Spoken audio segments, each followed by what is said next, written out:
Oh, yeah. Welcome, ladies and gentlemen, to Go Live. I screamed right at the start there, breaking my promise of 2 weeks ago. What brilliant introductions from both gents. Thank you so much for joining us. We are going to get absolutely lit. It's going to be a fiery show. It's going to be a mad show because these two gents already have enough fire in their hearts. It's going to be brilliant. J-Rock is trying to sort out his camera, so hopefully we can get Jay on cam. His PC and stuff is all acting up, but we'll get there. We'll get there. I'm confident. Before we introduce the guests, though, Asa, I was on time. It was Asa who was late. Yeah. It's true. If any of you believe that, just leave. Just go and watch a different show. That's never, ever in a million years the case, and I'm not hearing any of it. But I'm here. I'm here for this. This is going to be a great show. There's been so much happening this week. We're in the middle of December. There's supposed to be like no gaming news. It's December, and so much has happened. Sorry if you're an Xbox fan, but we're going to piss in your cornflakes. Wait a minute. Wait a minute. More than has already happened. Come on, man. It's gotta happen. It's gotta happen. There's a lot to talk about here. But before we do, Darkness, the evil brother Porterock. Hello, sir. Yeah. Hey, let's go. There's levels to this. What's going on, Bobby? We needed to do this. It's been a minute. That last time we did that BG thing, that was cool, but we had to do our thing too. So I appreciate the invite. Shout out to everyone in the chat. I see a whole bunch of people in there. I appreciate y'all. Yeah, I know we're gonna act a fool. Yeah, no. If you're the galloping type, please stick around. We got carrots for you too. It's gonna be all good, all right? So don't worry about it. There's going to be carrots for everyone. A lot of gallopers as well, I'm sure. But this is a show they may enjoy a lot more than they usually do because, well, we get into it. Doc, I'm so happy you're here. It took a while. We finally got there. I had so much fun when we were on BG show because you just killed me.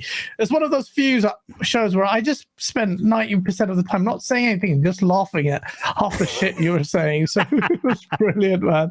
So I'm so glad you're here. Last but certainly not least, he is the serial troll that inspires me daily with the source. Sometimes I can just copy and paste J-Rock's stuff. Sometimes literally 90% of it is inspired by this man. I'm so salty I can't see your face right now, but you're here. Shout out to Jay.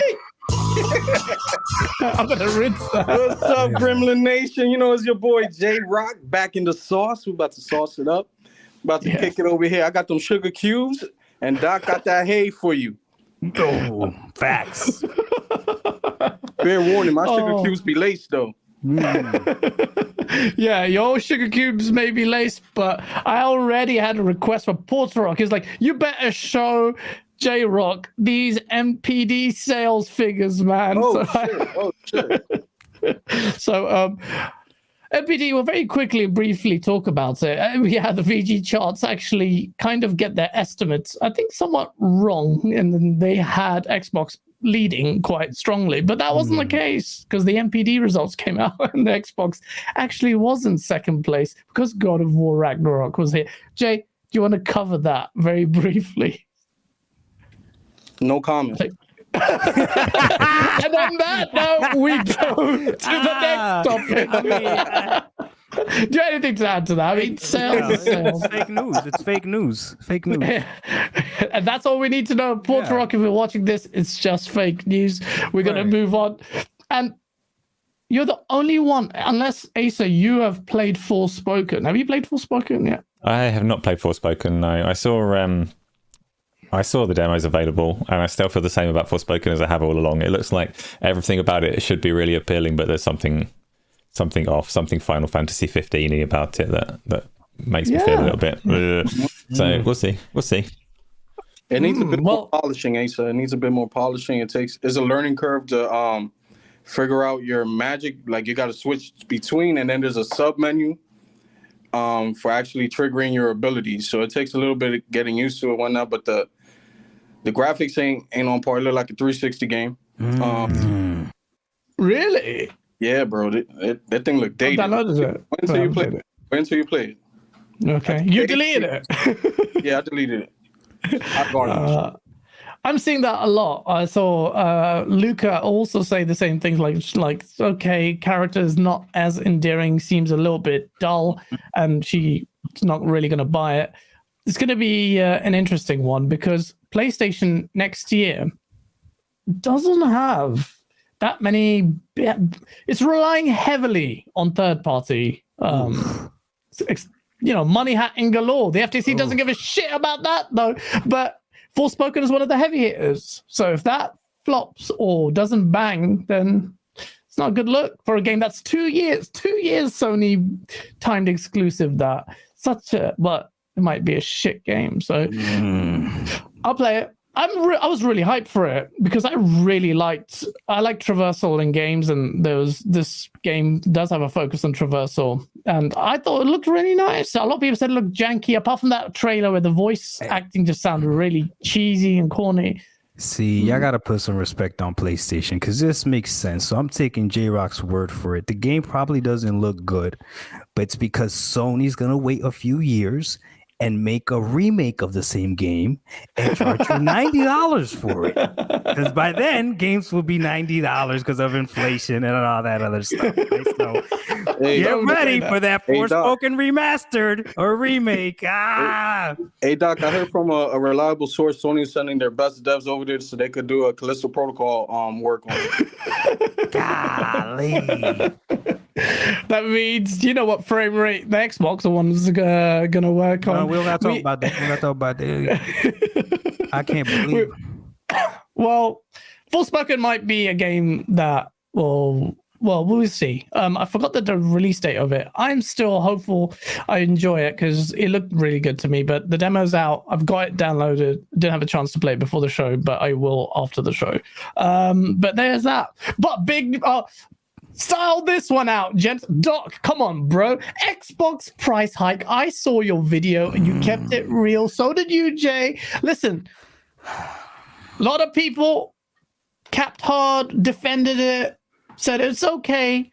But both you gents did not do that. Doc, I loved your video on it. And you were like, what's your view on it? So just to introduce the topic very quickly, and the quotes from Microsoft. So Xbox is increasing its game prices for its first-party games in 2023 and to $70. And the quote Xbox gave to IGN was, this price reflects the content scale and technical complexity of these titles. As with all games developed by our teams, they will also be available on Game Pass the same day they launch. And this is off the back. It wasn't coming as a surprise because Phil Spencer earlier did say this. He said, we've held the price on our consoles, the price on our games, and our subscription, but I don't think we can hold that forever. At some point, we have to raise price on certain things. And this is the first, maybe not the last, but this is one of the first things that has happened. Doc, is it okay because of Game Pass? Because that's the excuse everyone makes. No, it's not okay. It's not okay. And I'm going to start by saying this. Contrary to popular belief, there's a lot of Xbox fans that disagree with each other. That's the beautiful thing that I see about being a fan of Xbox is that we don't all follow the same thing. We don't all follow the same narratives. Like some people agree with certain things, some people don't. And we have our little fights internally all the time, right? Because we understand that at a certain point, it becomes whatever is best for you as an individual, not what's best for the companies, right? So when I'm looking at Microsoft wanting to drop these games for $70, even though I'm going to be playing them on Game Pass, I'm looking at if they have the guts to do this for no other reason that they just can, they're going to go ahead and raise Game Pass, which we know is going to happen. That's not a surprise. I don't want any ponies out there laughing. We already know the price hike is going to happen on Game Pass. But what are you going to bring to justify that price hike? And right now, the other thing that feels sleazy about this is that the games that they're going to go ahead and charge $70 for are games that would have been $60 if they wouldn't have been delayed. So now we're getting punished because games are being delayed. You know what I mean? So that's a great point. it doesn't make any sense to me. So it's not okay when Sony does it, right? It's not okay when Microsoft does it either. There's no reason. Everyone's telling me games are expensive, whatever. I don't know, man. You guys know the numbers more than I do. But isn't the gaming industry doing the best it's ever done? Isn't gaming like booming so much that everybody wants to join gaming, right? So it can't be that freaking bad. So what's the reason for these $70 games? And then, great question. Yo, Jay, this is where I lose people too. And Gaz, this is where I lose people. I want, if you're going to charge me full price, I want the full product. That to me seems simple. Full price, give me the full product. I don't want to wait for game modes. I don't want to wait for patches. Like, no, if you're going to have buggy games, they're broken most of the time now. You just slapped yourself. It's ridiculous. You know, but I think honestly this is going to bite them in the butt because I don't see a lot of people actually buying these games. I think most people are going to go ahead and continue using Game Pass, and it's not really going to make that much of a difference. And then when they try to say, well, we got to up Game Pass because we have $70 games in there, that's where they got to be very careful. Very careful. But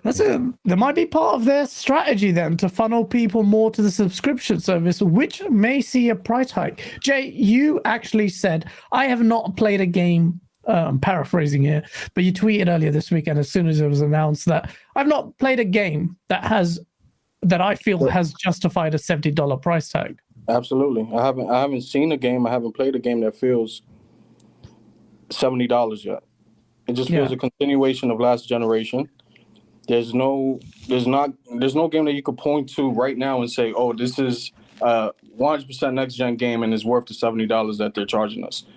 I don't think an increase of resolution and graphical options justifies $70. That's what we bought the box for. You're right. Right. And like Doc said, those $70 games were $60 just months ago. So you're going to have to show me, Bethesda, why you're charging me the $70 now. Right. Yeah, absolutely. I mean, we've talked, actually, Asa, when you've had a very good points on this that we've talked about before, and I clipped your segment in my last video where I talked about the price hike. You also mentioned this point about this pressure on developers to now build games to try and justify this $70 price tag. Do you think Xbox will feel that pressure because they have Game Pass as well? Yes and no. It's silly to me that there is a standard price, that they're saying our games cost 70. Like, why is there a standard, be it 60, be it 70, be it 80, whatever it is? Why can we not just look at a game and set a price that fits the content? Why are we setting it first across the board for all of these games and then trying to like flesh it out to justify it to people? And the value of game, whether a game is worth like whatever it is to a person, is impossible to define. We can all say we don't want to pay 70. We haven't felt that. Some other people might say that Elden Ring feels that to them. Elden Ring was a £50 game. I don't know what it was in dollars. It wasn't 70. But if you really love gaming and you want to spend your money on it, for some people, all of these games are going to be worth that. So it's a strange argument to have, but it's ridiculous that a price is set across the board and they build up to it. Part of the problem is obviously physical media still being supported in the way that it is. Yeah. So if that's the reason that we need this fixed price, then disconnect it. Charge it differently. Completely separate physical pricing and digital pricing and give us a fair price for the digital marketplaces for the content that we're buying. And that's my take on it anyway. Well, I mean, what's the reason on digital pricing? Why is that stuck at that price? I don't understand. We're getting less. They have less shipping costs, production, and all. More profit. That's all it is. More profit. Yeah, you know, if you go back in time, they used to say, so when digital was being introduced, there was a kind of legitimate, kind of slimy, but legitimate reason not to undercut the retailers, because Microsoft, Sony, whoever else was selling games needed that presence in their GameStop or whatever. So if they were selling cheaper at home, they'd lose that shelf space, they'd lose that mind share, and it would hurt them. But that was like 2 decades ago. That's not relevant anymore. So it's time to cut that cord and price things properly. Yeah, no, I'm kind of disappointed at a lot of people. I get it. Xbox Game Pass is an option. Yes, it lessens the blow. And realistically, practically, all 4 of us are not affected by it because we all subscribe to Xbox Game Pass. Right. and that's fine. But ultimately, not everyone is, and we need to safeguard that. And then Game Pass, and I see a lot of this. Portrock, you say this a lot, like it's some revelatory thing. Game Pass is going to have a price hike. No subscription service is going to stay. Right. I think it's so funny when you see the ponies like trying to make fun of Xbox. What are you going to do? Like, we all know the price is going to go up of Game Pass. No one is worried about that. We all know. We get it. It's just, is it still a value? By how much is it going up?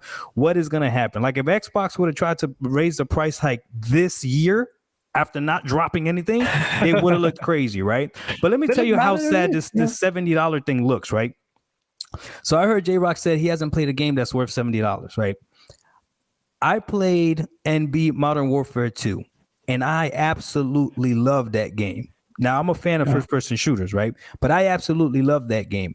And when I had to assess whether or not I felt that game was worth $70, do you know how pathetic I felt that the reason I justified it was the fact that it worked?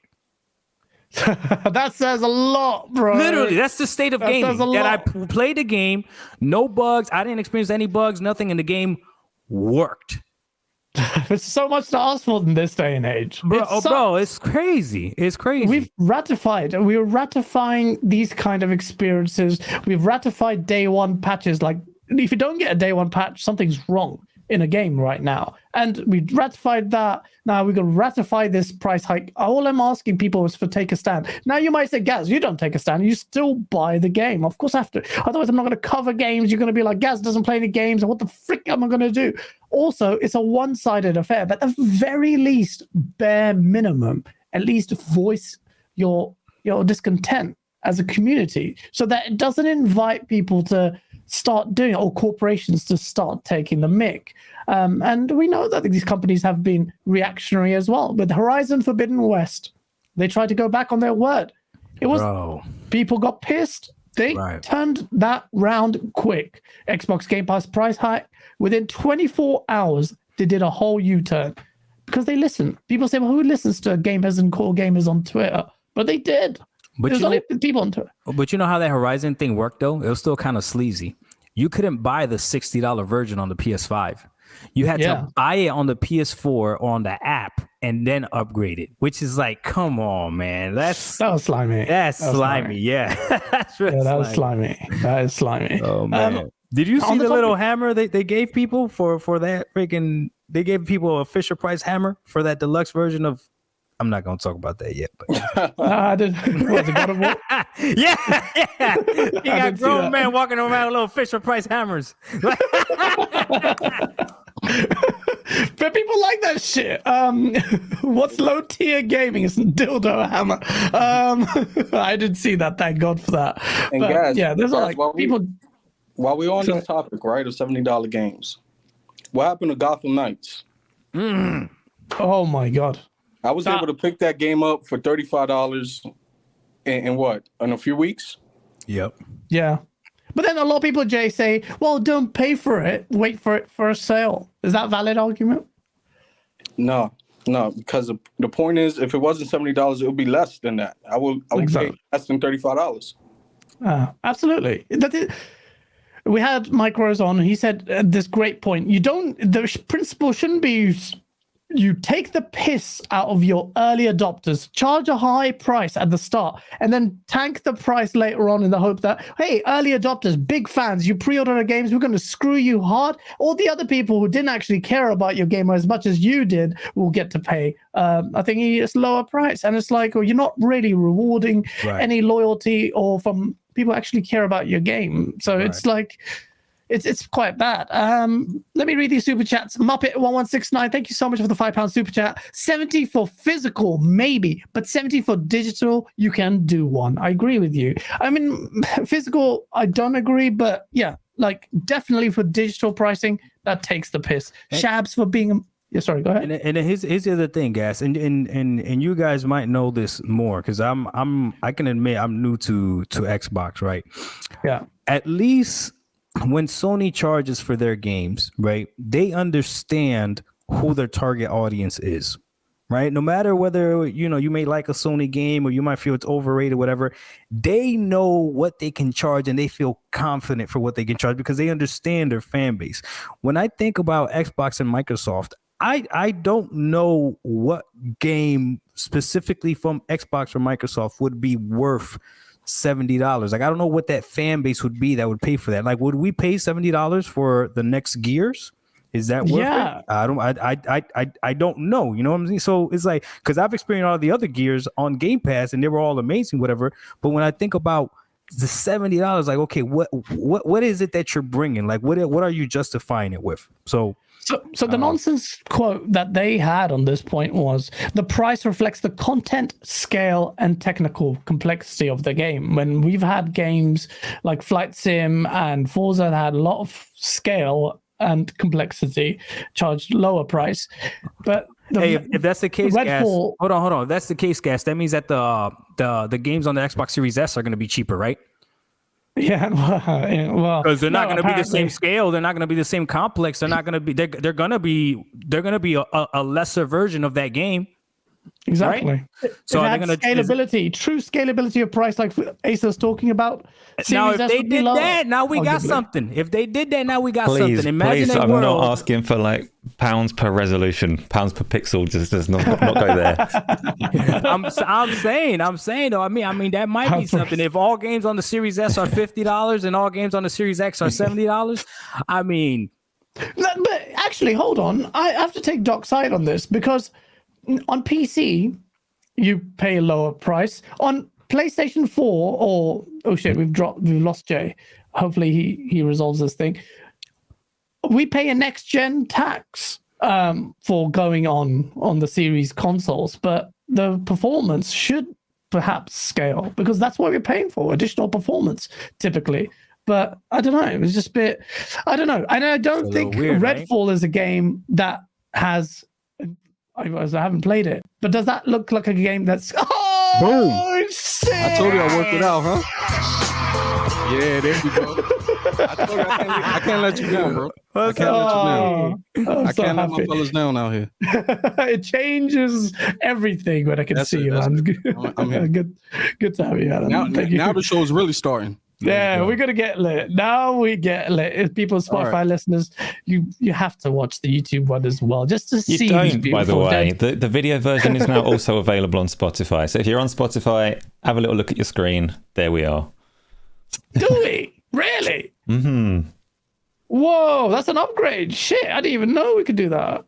Didn't know Spotify could do that. What? Nice. What? Yeah. Jeez. We're coming up. Not that I knew. Shout out to Asa for sorting that out.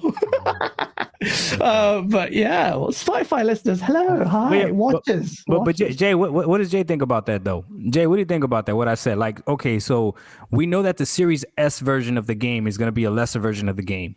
Should they charge less for the series if you're buying it for the Series S?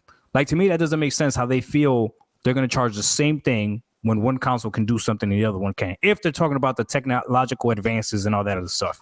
On principle, you're correct, but we know these corporations won't.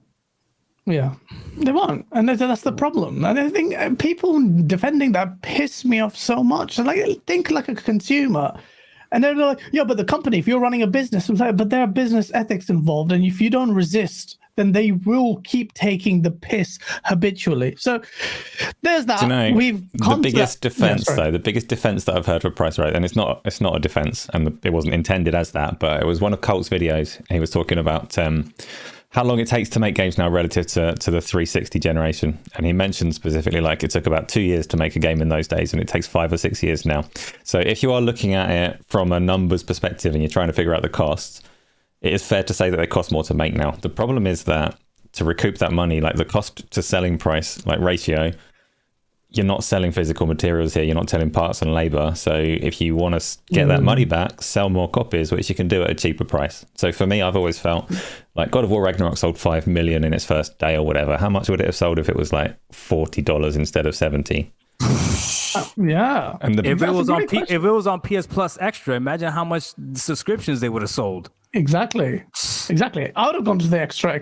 Would've been great. Whatever the hell it is. And the flaw in my own point, it's not. though, the flaw in my own point is that they sell it at 70. They can then also sell it at 40 later. So they're skimming both price points. So I can see where it makes sense, but I'm not a big fan of it. I'd much rather, like Mike Rowe said, don't take the piss out of the people that are willing to buy it early.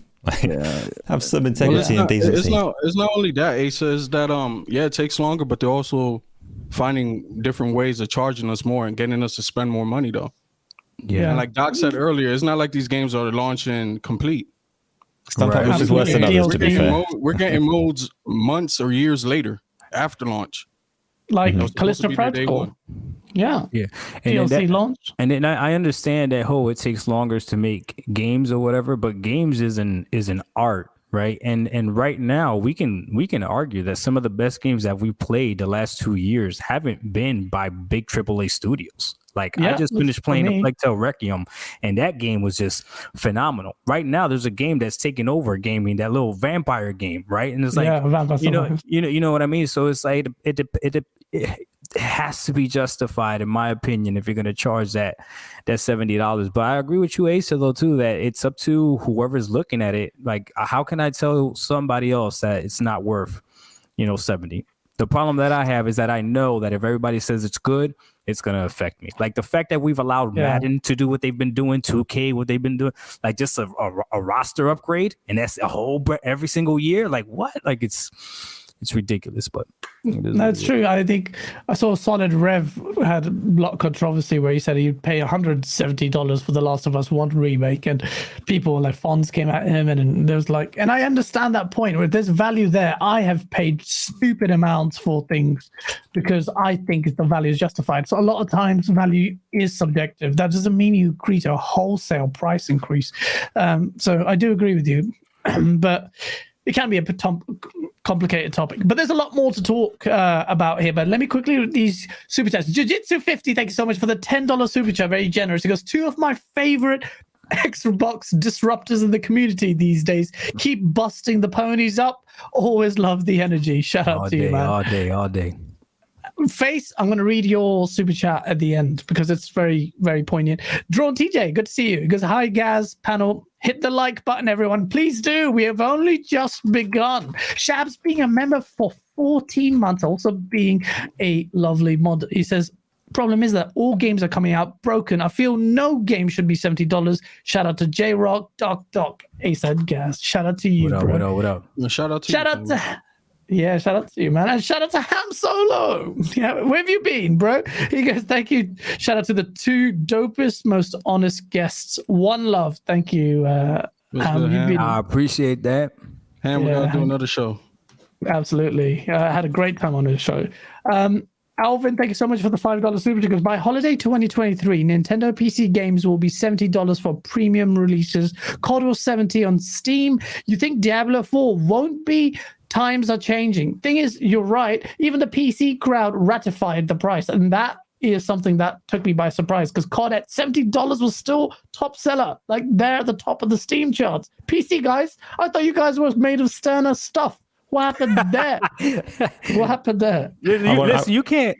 Go ahead, Asa. I'm going to take it back a bit. So you go first. Okay. So this is the only thing I'm going to say. Love the PC guys, okay? But I'm going to preface that with this.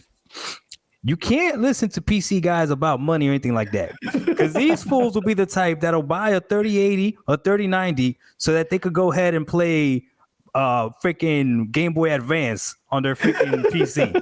Say I'm lying. They're playing Stardew Valley and all these other games and stuff like with these powerful rigs. They barely get to use all that power, but they got the RGB lights and everything, so you gotta leave them alone. But RGB lights, right? Like a whole disco room. Yeah, all that power for nothing, man. Over there playing Pokemon Go. League of Legends. Yeah. You should see the state of my PC. There's no RGB lights. I don't understand them at all. But question though, for all you three, got I'll RGB go light one at a time. behind you. Yeah, fair play. Not on my PC though. Question on the pricing though, right? So everyone here, sorry, everyone is not happy with the £70, $70, whatever price tag. Nobody's happy with bugged games. Nobody's happy with microtransactions. Forget the idea that we can have it all. If you're sitting opposite these publishers and you're and you're trying to like negotiate and you're going to compromise on one of those things, what would you go for? Would you go for a 70 as an okay as a price point? Okay, I'll accept some bugs, or like, yeah, fuel it with microtransactions. Where would you compromise if you had to? Gaz, you can go first. Ooh, that's a good So if I go 70, then the assurance that there won't be bugs, More or less. or the other ones, I would go with $70. I would go with $70 if you can assure me, because the other two options are you lace it with microtransactions. That means you turn it, split the game apart. I don't like that because that's bad. The other one is bugs, which I cannot tolerate in games. And the price ensures, $70 ensures essentially what you're talking about is quality. Maybe not quality of gameplay experience, because the game might suck, but quality. Then I'll subscribe to $70. So, does God of War Ragnarok hit that bar for you? Well, we know the answer to that.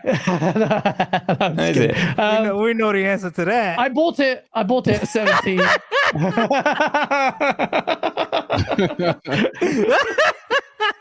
We're gonna get into that later. Man's got his Elden Ring ready. God of War, I am enjoying the experience so far. It has no bugs. I do feel it's a PlayStation 4 game. Speak on it. It is. I mean, let's be honest, it's a PS4 game. Why is it cheap on PS4? I feel like you're getting a better resolution, but ultimately, how far I'm still along are you? through. Oh, don't go story. No spoilers. Yeah. Spoilers. No I don't spoiler. Did you get the upgrade though, where he could jump? No, man. And that's the next God of War. Whenever that comes out, that's on the remake. That's on the remake. I mean, they better make Atreus jump, right? Like that would make no sense. You already know that Uncharted remake, they're gonna remove the ability to jump. Yeah, oh god. Like this worked well for us. This worked well for us. Yeah, I think generally the quality's there. I don't mind. I don't feel bad about spending 70 on God of War, despite the fact that it's a very conservative upgrade. But the quality of everything else, I'm happy to take the hit on that. What about you, Dark? If you had to compromise one of those things, what's it going to be? 70? Man, that's a good question. That's a good question. Okay, so I got to clarify. So you're saying microtransactions, but the game is cheaper, or $70, no bugs, right? Mm-hmm. Now you're not microtransaction. I'm not taking that as expansion packs or DLCs, right? I mean like cosmetics and stuff like that, right? Yeah, piecemeal crap. Okay, yeah. Okay. So me personally, would choose the microtransactions because at least now you're allowing me to choose whether or not I want to spend that extra money on things that I may like. That I would choose that. So, like for instance, I have I play Apex Legends a lot, right? I buy a battle pass whenever I feel like buying a battle pass. I'll buy cosmetics whenever I feel like it, but for the most part, I'm good. You know what I mean? Same thing with Halo Infinite. I haven't purchased anything in Halo Infinite because I haven't wanted to buy anything on Halo Infinite. But yeah, when I play with people, I see people with their little cat ears and people with their little halos and stuff. They felt like paying for that stuff. So it gives you that option. So that would be for me. Free games though, your example. Microtransactions as cosmetics. As cosmetics, that is a different question. Well, what would be the microtransactions for? Like, explain that to me. Like if God of War had microtransactions, how would they implement that? Hopefully they if you're saying wouldn't. like But if you look at like DLCs Gears of War, though, it's like Microsoft's AAA IP, as it were, that wasn't released in a weird way like Halo. They had like microtransactions in the multiplayer for the last 2 Gears of War. Is that? I'm cool with that. But that was not met not fondly with the Gears community, was it? It was pretty bad. No, nothing that Microsoft have done monetization-wise has ever been met too kindly. People are very critical of them. But what about you, J-Rock? £70 or buggy games? What are you going to compromise on? What are you going to let the publishers get away with? Listen, I'll take the 70 if that means I'm getting a complete experience and it's polished. Complete meaning, I'm not getting a battle pass or that microtransactions, none of that. I'm getting the complete game. You're not charging me. You're not nickel and diming me or anything. I'm getting the complete game, DLCs later on, all that. So you dig a little bit, and everyone loves a £70 game. The reality in the ground is that we are getting $70 buggy games and microtransactions, all three things, and missing modes and features. Facts. Yeah, like the previous edition will have a single player multiplayer component. The next one will only have a single player, or just a multiplayer. Yeah. This is the other reason why the $70 games from Microsoft doesn't feel the same or doesn't feel as good. The best part about Game Pass is that it's a choice, right? It's a choice to consume games. With this, it's starting to look more of a necessity. And when you start making things feel like a necessity, it don't feel right. It don't feel quite the same. You know what I mean? So that's the way I feel about it with these $70 games. Like, it doesn't feel right with me as well, despite the fact that Game Pass makes it that I don't actually have to pay that much, whereas PlayStation, I actually tend to get physical games because they're cheaper, because I don't want to pay for that, and I hate physical. They're definitely trying to steer you in that way, in that direction. Yeah, they are. They're not even hiding it. Yeah, they're not even hiding it. Yeah, subscribe to Game Pass. Absolutely. Shout out to RG Viper X. Thank you for being a member for 12 months, man. A year. Thank you. If series games are $70, then all of them must perform at 60 frames minimum and 100% complete. I agree with day that. one patches. It's 30 frames per second. Now I got a quick question, since we're still on the topic of $70 games, even though you said we was going to blow right through this, guys. Go for it.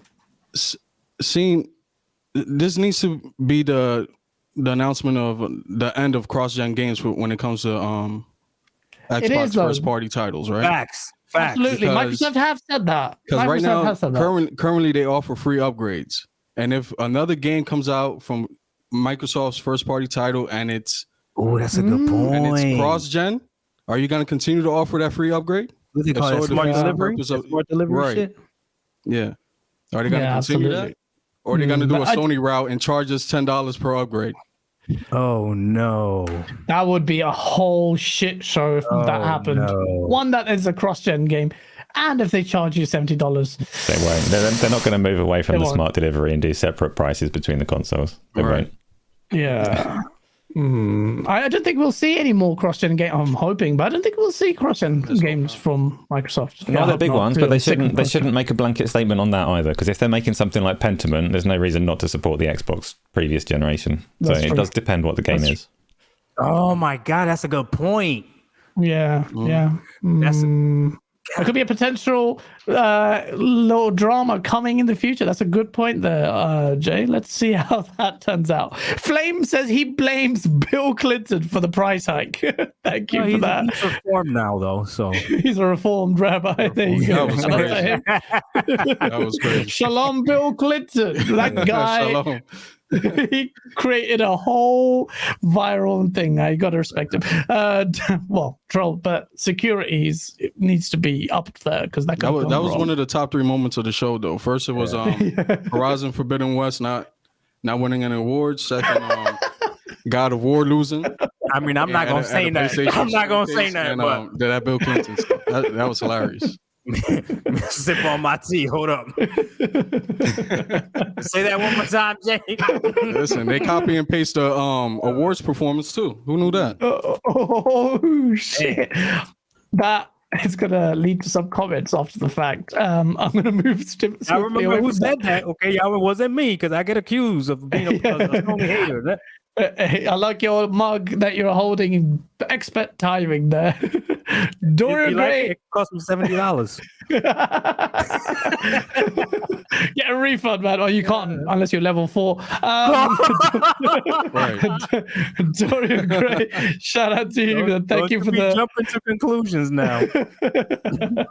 I'm assuming you're to level 4. Dorian Gray, thank you for the $2 super checkers. We can't pirate COD, which is why the PC guys are paying $70. They're forced to, he says. That's hilarious.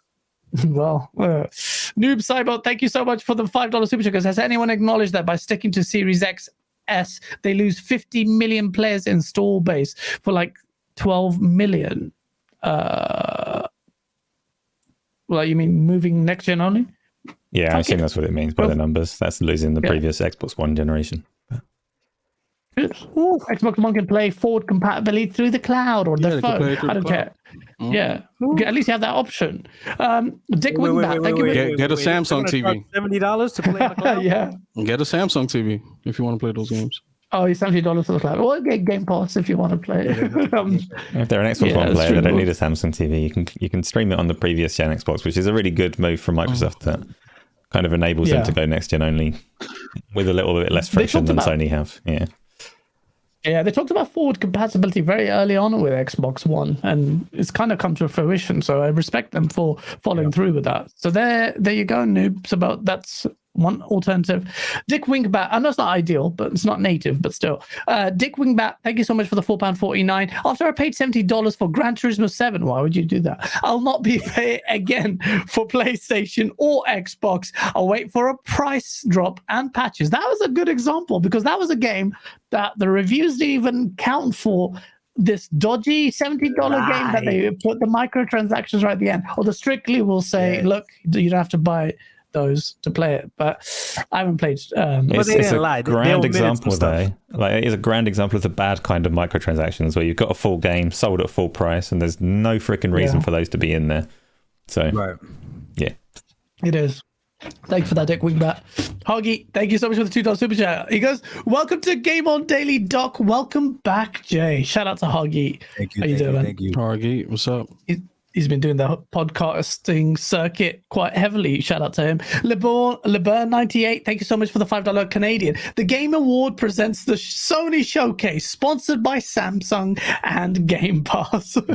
Well, that's all we saw from Xbox. Face, I haven't lost your super chat, but let's move on. There's a lot to talk about here. So we talked about price for quite some time, but this one, and I'll conscious of time, let's go 10 minutes. FTC, it has now delivered an absolute freaking gut punch to this whole thing. It is suing Microsoft for the acquisition of ABK, and their comments are raw. Holly Vidova, the FTC's Bureau of Competition Director, says, "Today we seek to stop Microsoft from gaining control over a leading independent game studio and using it to harm competition in multiple dynamic and fast-growing game markets. Microsoft has already shown that it can and will withhold content from its gaming rivals." Where she said that, I thought, are you talking about the right platform there? But Doc, you look confused about that. What's going on? The dream is dead? Why is the FTC fucking things up for us, man? I have no idea what's going on. All these companies withhold stuff from their rivals. Like, what are we Especially doing? PlayStation. I can't play freaking what didn't Mario and Rabbit win an award? I can't play that unless I play it on the Switch. Like Nintendo over there just hiding, just hope they don't see us. Hope they don't see they all like, what are we doing? Sony's literally doing it like in front of everybody's faces. Like they don't know that God of War just came out. Like what are we doing? Like what are we doing? It makes no sense. And then when they're saying that they've proven that they've done it, doesn't Microsoft own Minecraft? Yep. Isn't that on everywhere? Yep. Like So they were trying to focus on this, but the ZeniMax acquisition, and they kind of talked about that. Whereas the European Commission then came back and corrected them, and this just kind of, to me, displayed how inept the FTC and regulators generally are in their understanding of it. Because this is quite crazy. The EU regulators came back and backed Microsoft against the FTC lawsuit. Just to clarify, they said Microsoft didn't make any commitments to EU regulators in the first place not to release Xbox exclusive content in its takeover of ZeniMax. The commission cleared the Microsoft ZeniMax transaction unconditionally, as it concluded that the transaction would not raise competition concerns. So they clarified that point, and it doesn't even make any sense. Microsoft does day and day on PC. Yeah, no, that's been horribly misconstrued by a lot of people in the Xbox contingent. The European, whoever it was that's been spoken to, there's a really good thread on it. Hoglaw's covered it, but it's Stephen Tortio, I think his name is, has delved into it pretty deeply. And the commission have specifically said that they're not taking either side, the FTC's or Microsoft. They're doing their own investigation. And what they said was legalese, basically. They said that they didn't get any kind of commitments from Microsoft because they didn't feel that any were necessary. The argument that the FTC are putting forward is that in all of their comms that they had with that European regulator, Microsoft was saying that they had no incentive to make these games exclusive, and Microsoft absolutely did say that in the documentation. So the FTC are saying a thing that's true. The European regulator, I've forgotten what they're called completely, but they're saying there were no commitments and we're not taking a side. And people have run away with that like it means that the FTC are lying, and they're not. They're being pretty legal. Like they're saying a thing that's accurate.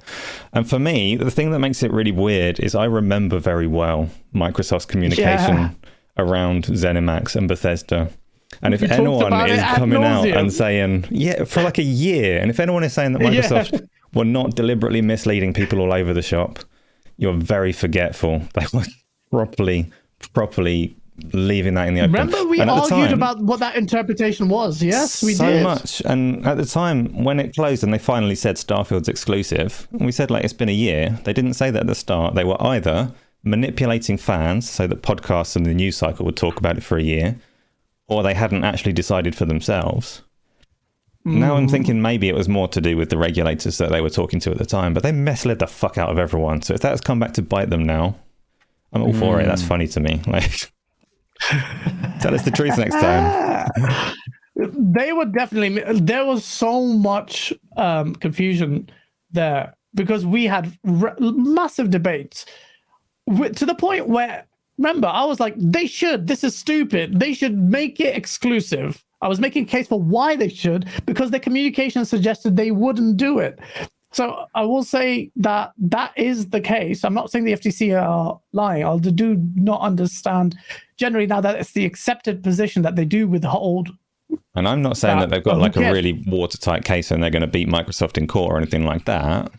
But what they're saying does make sense. Microsoft have a history of talking in weird circles. They do. Oh, Jay. That's that Phil Spencer has a silver tongue, he says. He does. Yeah. That's without a fact. He needs to in his line of work, though. Same thing as politicians. Same thing as politicians. They need that silver tongue as well. Yeah. There's not a lot of political agendas and a political grandstanding going on behind the scenes, and money that needs to be exchanged between because Microsoft is a huge donor for the Democratic Party. So, but we're not going to get into all that. But there's a lot of stuff. There's a lot of moving gears behind it. I do think. Well, let me get your view on it, because they do funnel or support the Democrats quite a lot, and this lobbyist made 3 out of the 4 FTC. I think the panel comprised of 4. They're all Democrats, and all that money is not really taking effect. I do think it's a lot of political posturing, because ultimately the FTC has launched this mandate before Microsoft even announced the ABK acquisition. It cannot be seen to be completely flaccid as far as concerned. Old Bernie Sanders doesn't know what a video game is, and he's like, they gave this. And I'm like, bro, you can't even hold onto the walking stick. I like the guy, but what's he talking about? Because they have a very basic understanding of this medium. They just see the $70. They see Microsoft. They see big consolidation. They see money. I think it will go through. In my opinion, it will go through. Absolutely. But it will delay things, and that delay can hurt. That can hurt. Probably till September. It's probably till September of next year, because I'm hearing August. Wow. They have August meeting. Yeah, August is when this court hits. Yeah. Right. Yeah. So what does that mean? What does that mean, Doc? Microsoft is fucked. While Sony can go around and go buy a studio here and there, move around, little things the regulators won't see. Microsoft is deadlocked. I saw so much. I'm going to talk about this whole notion that Microsoft couldn't show anything at the TGAs because they're so scared of the FTC, which I think is absolute utter wank. But, but bullshit. I don't believe that's the dumbest shit I ever heard. Bro. So here's so this is what I'm gonna say to all that. Right, people want to say, "Oh, that's not fair" or whatever, blah blah blah. Man, it's like, look, man, if you've been alive long enough, you realize that life is not fair. The way I look at it is, I'm a consumer, I'm a gamer. I prefer to game with Microsoft, right? Yeah. Microsoft needs to figure out a way to keep me gaming with them. Yeah, that's it. If the FTC blocks this deal and this is the only thing that you had in mind to keep me here, then you screwed yourself over. And that's why them not it's facts. Thank you. And that's why what I wanted to leave out. And that's why them not showing anything at the Game Awards is kind of sus, because now I'm thinking, what's done? What's ready? What's ready? Nothing is ready. But Aaron Greenberg, Doc, says, wait for it. Nah, bro. I can't wait no more. Number one, my Series X was supposed to dog water the PS5 in everything, resolution and frames, not just one or the other. In everything, it was supposed to destroy it, and it's not doing that, right? Yep. I've already given up on the tools. I've given up. I'm not getting the damn tools. I'm not getting them. But I feel you. But Fully come feel on, you. man. Nah, come That's on. bullshit. Man. How much people came at me for that video, and I'm just like, at what point are you going to take a freaking have some standards? Like, you keep making excuses on behalf of Microsoft. It was Microsoft's decision to enter into the $70 billion deal. That's Then facts. fuck it. Go for it. Well, go for it. Make sure you don't fuck us over with some bullshit excuses that, oh, well, the FTC is scared. We can't even show you games. No, Really? that rabbit hole goes even deeper because I even heard people go even further with it. They said they delayed Redfall and Starfield because of this deal. Fucking bollocks. I said, hold up, they can't show or release games? Yep. Right. That's it. Might But as then well go ahead fucking and cancel this deal. So then until August, we won't see anything. To me, We'll just be like, the only benefit I'm really getting from this deal and I wanted to go through is because COD is going on Game Pass. Other than that, really what's changing? Exactly. the And thing is it I worth wanted it to at that change. point? For me, it wasn't a console perspective. It was Blizzard, the advent of Blizzard finally becoming, something to break the bullshit, the treatment of Blizzard and World of Warcraft and Starfield and Starcraft, all of that being realized, the potential of these IPs, because right now the leadership is stagnant at ABK. The staff are not happy and there's a prospect of change, positive. That's why this consolidation, I'm 100% for it, because look at fucking Diablo got delayed because people were making the staff at, working on Overwatch were like, they made us work on Overwatch 1.5. Like, we wanted to do other things. People are not pissed. Microsoft can change that culture, but Microsoft went into it. They decided to, let's just go for this $70 billion deal. What does that mean for us? Why do we have to withstand their bullshit? Okay, it's on you, Microsoft, to sort out your shit so that all the other studios that you have can deliver games. So what? We're going to twiddle our thumbs until this deal gets done. They're not going to show anything. Not going to show nothing. Right. Not only that, So the next guys, they really have no excuse because they had their Xbox showcase, which, to be fair, they actually had a showcase this year, unlike Sony. Yeah, that's true. So they did show what's coming out in the next 12 months. My thing is, if you don't want to show what's coming out further because of the deal, okay, well, you have to you could show us some more gameplay of the games that are coming out. Facts. Right? Thank you. That's facts. Thank you. That's facts. At least we that. need gameplay. Jesus. That's the thing. Gameplay of Asa, these $70 games running at 60 frames. Right. It better fucking work. Starfield, watch out, your 60 frame thing might not. I don't know. I'm a bit sketchy on the Starfield working on a solid 60. But Asa, we talked about this with Jess Corden, and we talked about the regulators being quite inept, and perhaps there may be some weight in this argument that Microsoft be terrified of showing anything. But I still think it's a bullshit point. Oh, come on. We all know all Microsoft need to do to please their own fans is put up a trailer that says something like Fable and then put underneath it like RDNA 2 FSR 3 ASMR 4.4 and they'll love it. They'll love it. That's all they want to see. We've got our tools. We've got our tools. You're not lying. The FTC thing, I want to though, see a little bit of the tools, though. They can't get me like that again. I don't share the obsession for letters and things like that, but I do want to see gameplay. That's absolutely fair, and we all want to see. The box says 8K. The box says 8K. That's the PlayStation box that says 8K. I believe them. I believe them. Yeah, and that free ray tracing we were supposed to get, but the FTC one though. In terms of their case against Microsoft and Activision and Blizzard, if you take a step back from it, I actually find it quite interesting because Bernie Sanders is like a very as American politicians go, he's quite left wing, and he came out and commented on this knowing absolutely nothing about video games quite clearly. But that doesn't make his stance irrelevant though, because the reason that the FTC are so involved is the bigger picture. The reason that they want to put a case and stop this is what they call their gamma corporations, right? So Google, Amazon, Microsoft, Meta and Apple, like these tech giants buying into a space. And for us, we see them they are essentially buying into gaming in this way. Xbox has been around in gaming for a long time, but they've not got $70 million of disposable income in gaming from what they've done in gaming. So they are a tech giant buying into the space. And we all play video games. We've all played Cyberpunk and The Ascent and seen all these things, and we know this future. Tech giant corporations are going to control us, and we're going to be slaves, and our lives are going to be disposable. There's a couple of games on Game Pass. Man, we're already there. We're already controlled. Exactly. And we're embracing it. Like, give us Call of Duty on Game Pass. I'm going to save $70 and you can have my life. Or I don't know. Is there at some point, though, if it wasn't gaming, would we be more like, oh, yeah, this is concerning. We don't want to see tech giants taking over the world. But then comparatively, man, listen, Meta bought WhatsApp. That was already a warning shot into everything. If you know about the tech space and how fucked, we've already gone beyond that point. As far as our privacy is concerned, Edward Snowden came out there for what? Cambridge Analytica came out to confirm what? We know that. Bloody Israel have a Pegasus program. They can just go in, confirm facts, to tap into your phone. Hey, what was the game that wanted your cell phone number in order to play? What was the game? Overwatch and Call of Duty. Yeah. That's an Activision thing. We getting crazy. We're getting crazy now.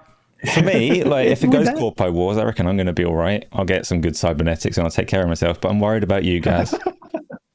Don't worry about me, bro. I worry about myself. He gonna leave me behind. I'm integrating into the technology, bro. I made a video. I put J-Dub in there as the AI version of it in my last video. The technology has been embraced. But so I will say that too. To Asa's point, I always do believe that there's obviously people out there smarter than us, right? That know a lot more than we know. So if someone is concerned about any of this stuff, maybe they do have a good reason, you know. But it's not Bernie Sanders. It's just it's definitely not Elizabeth Warren. I'll tell you that much. She's never had a controller in her life. She's still beefing with Ancestry.com. You know what I mean? You're gonna talk about holding controllers. You saw that boy Jim Ryan. Jim Ryan. That boy over there feeling all the head of PlayStation. All the Man, dentures almost came out when he blew into it. Oh man. Well, look. Ultimately, I don't think the ABK is a bad deal. Microsoft can save it. I think the industry is more than Call of Duty. It's more than World of Warcraft, Diablo, and Overwatch. So yeah, if I thought studios, so too, but it's not. Sony is saying that it's not. Yeah, Sony's like, that's everything. Sony is saying if this goes through, we are doomed. Yeah, we cannot survive without Call of Duty. That's literally what they're saying. That's literally what their actions with everything they're trying to do. That's their fault. They depended too much on third party for multiplayer games. Especially their fault if they do get that 10-year buffer. Jump, guys. That's a long time to respond. It's not enough. That's what they're telling the FTC. Give us 10 years to give them a jump button. And then we might be able to survive. Oh man! Well, listen, I saw Cliffy be on Twitter talking about Gears, so maybe he could make him another exclusive. See how that goes. Yeah, because he was Lawbreakers didn't really end well, did it? Go on, Cliffy, come back groveling to Xbox. Too late, you mother. Shout out to Cliffy B. This Tom from Toonami, thank you for the $10 super chat. This lawsuit is just giving EU CMA time to and find a reason to block. If one or both of them block, I think the FTC is thinking Microsoft eats the $2 billion and walks. I believe that's most likely. What would Microsoft do? Absolutely. If it cannot be installed for a long period of time, especially now when the industry is rife for consolidation. Lots of people are selling, and this is like, it's unprecedented levels of consolidation. Microsoft, if it wasn't for ABK, I'm convinced would have bought Crystal Dynamics before Embracer got them, because it'd be the perfect fit for Microsoft to hit that third person kind of those kind of games. But it didn't happen. There's on that super chat, there's a couple of things. This is again from Hogue. I'm not like lawyering this up at all, but he mentioned a couple of inflection points for Microsoft where there's a couple of key dates where if those pass, it costs Microsoft like $500 million. So they've got this like retainer with Activision or whatever, where if the deal fails, they have to give them eventually $3 billion at the end of term. But if it were to fail today, it would be $2 billion. It goes up in steps of 500 million. So every time they get to one of those steps, they're going to be sitting in a boardroom saying like, is this worth fighting for? Are we going to spend 500 million on literally nothing? Woo. Or do we walk away now? So those are the key events that we've got to look forward to. Do the CMA and the EU try and block it? Do Microsoft really want to fight it when it comes to increasing costs as they go? So we'll see. Yeah, well, for Sony, this is about COD. According to Microsoft, this is about getting into that mobile market. Mobile. Yep. And that's where the money is for them. So it's probably worth it. Yeah. It may Well, be. that's where the money is. Period. Yeah. That's where the money Absolutely. is. Yeah. That's where what stupid number of billion gamers is the mobile market. It's something crazy. It's like 75% of gamers are mobile. Yeah. Like worldwide. So like we're like the minority. It's crazy. Mm-hmm. It is. Despite it comes from us, they use us, the Trojan horse, to go into the bloody Candy Crush market. It's pretty mad. I'm about to make a mobile gaming channel though. Are you? I'm kidding. I was gonna say That might be a good idea though. might make some money there. Like that's crazy because that's where the money's at. I can't do that. I cannot find it boring. Unless the mobile gaming actually evolves like Microsoft says it does, and it'll be an extension of what we're playing now with cloud and stuff. We'll get there. So you might laugh at it, but Mobile games are killing it. Yeah, like Call of Genshin Duty Impact. Mobile's doing great. Genshin Impact. Don't even talk about Candy Crush and those types of games, right? But like actual competitive games, like are doing it. So absolutely, they are. No, so yeah, we kind of have this thing, all of us, about this mobile market, but it is where the money is at. And countries like Brazil, they play mobile games a lot, and I mean like multiplayer, PvP games. Yeah. There's one game that was killing it. It's like PUBG. Derivative. I don't know where the Brazilian people in chat. I know you're there. Shout out to you. Let me know what that game is because I forgot. Phase 23, Brooklyn, New York. Thank you so much for the $20 super chat, man. Because Microsoft muddled messaging is going to mess up their own Activision Blizzard merger. It's serving to actually hurt them, like we discussed. So you're right, and that seems to be weaponized quite strongly by the FTC, and it's one of the leading points in their announcement when they announced that they were going to sue. Dorian Gray, thanks so much for the $5 super chat. Goes, the FTC doesn't consider Nintendo as part of the console market because it's family friendly. So let's net out the veracity of FTC info. I'm with you, Dorian. I don't think the FTC are competent enough. They haven't displayed the kind of evidence or comprehensive ins and out the knowledge of it. So I'm with you there, Dorian. And their classification of Nintendo, I disagree with. Cold Eastwood, shout out to you, man. Thank you so much for the $5 super chat. I mean, gold badge as well. Shit. Because where is the proof of life that these 30 plus games are in the works? He's talking about Xbox first party games. If Colt is saying that, facts. Phil Spencer, listen to Colt. Shout out to 500 people watching. Hit that like button. He says they want to do an XO 2023 in January and show the last 12 months thing. That's a good point. Are we going to get this last 12-month bullshit again in this XO 2023? Cannot be, because that kind of fucked them over because we got a shit showcase because of that 12-month thing. Right. So, and if you remember, some of the comments after that show was, oh, guys, don't worry. They're holding off, showing off the rest of the things on the later show during this year and probably on the Game Awards. And what happened to that? Where is it? Nothing. The only thing Microsoft at that game show was the venue. Yeah. Facts.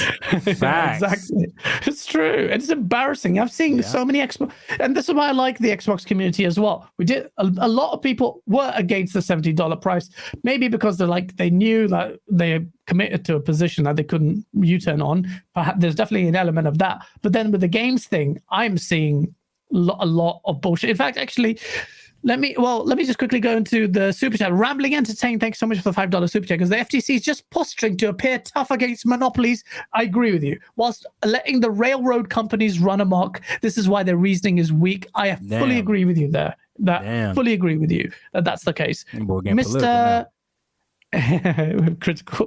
Mrs. SS Homaru, I think I've apologies if I misread that. Thank you for the $5 super chat. I just want to say Warren and Sanders are just looking to score political points. Agreed. They're supposedly pro-union, but their big hatred of big tech blinds that. Absolutely. And Microsoft has announced that they're helping or enabling or allowing Bethesda ZeniMax to unionize quite strongly, which is great. The unions even released a statement saying that.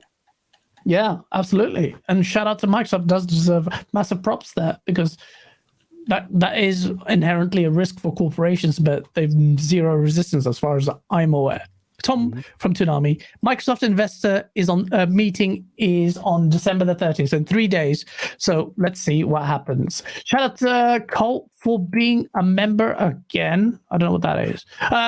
But yeah, no, it's crazy. Like, on that point, I was going to lead to the non-performance of the. So there's a lot there to talk about. I'm just conscious of time, but I want to talk about this thing, the Xbox non-performance at the TGAs, and this is where I was getting a lot of flack from some hardcore Xbox, but generally most of the people are pissed, which I'm glad to see. And we got, what's his name, Ryan McCaffrey, who wrote a scathing article on I mean, his views are the same as mine, but I was just quite surprised because he gets quite chummy with Phil Spencer. And then he came out and said, but from the perspective of major exclusives Xbox has shipped in those 9 years, Spencer gets a D out of letters, D at best, and he's dangerously close to flunking at this point.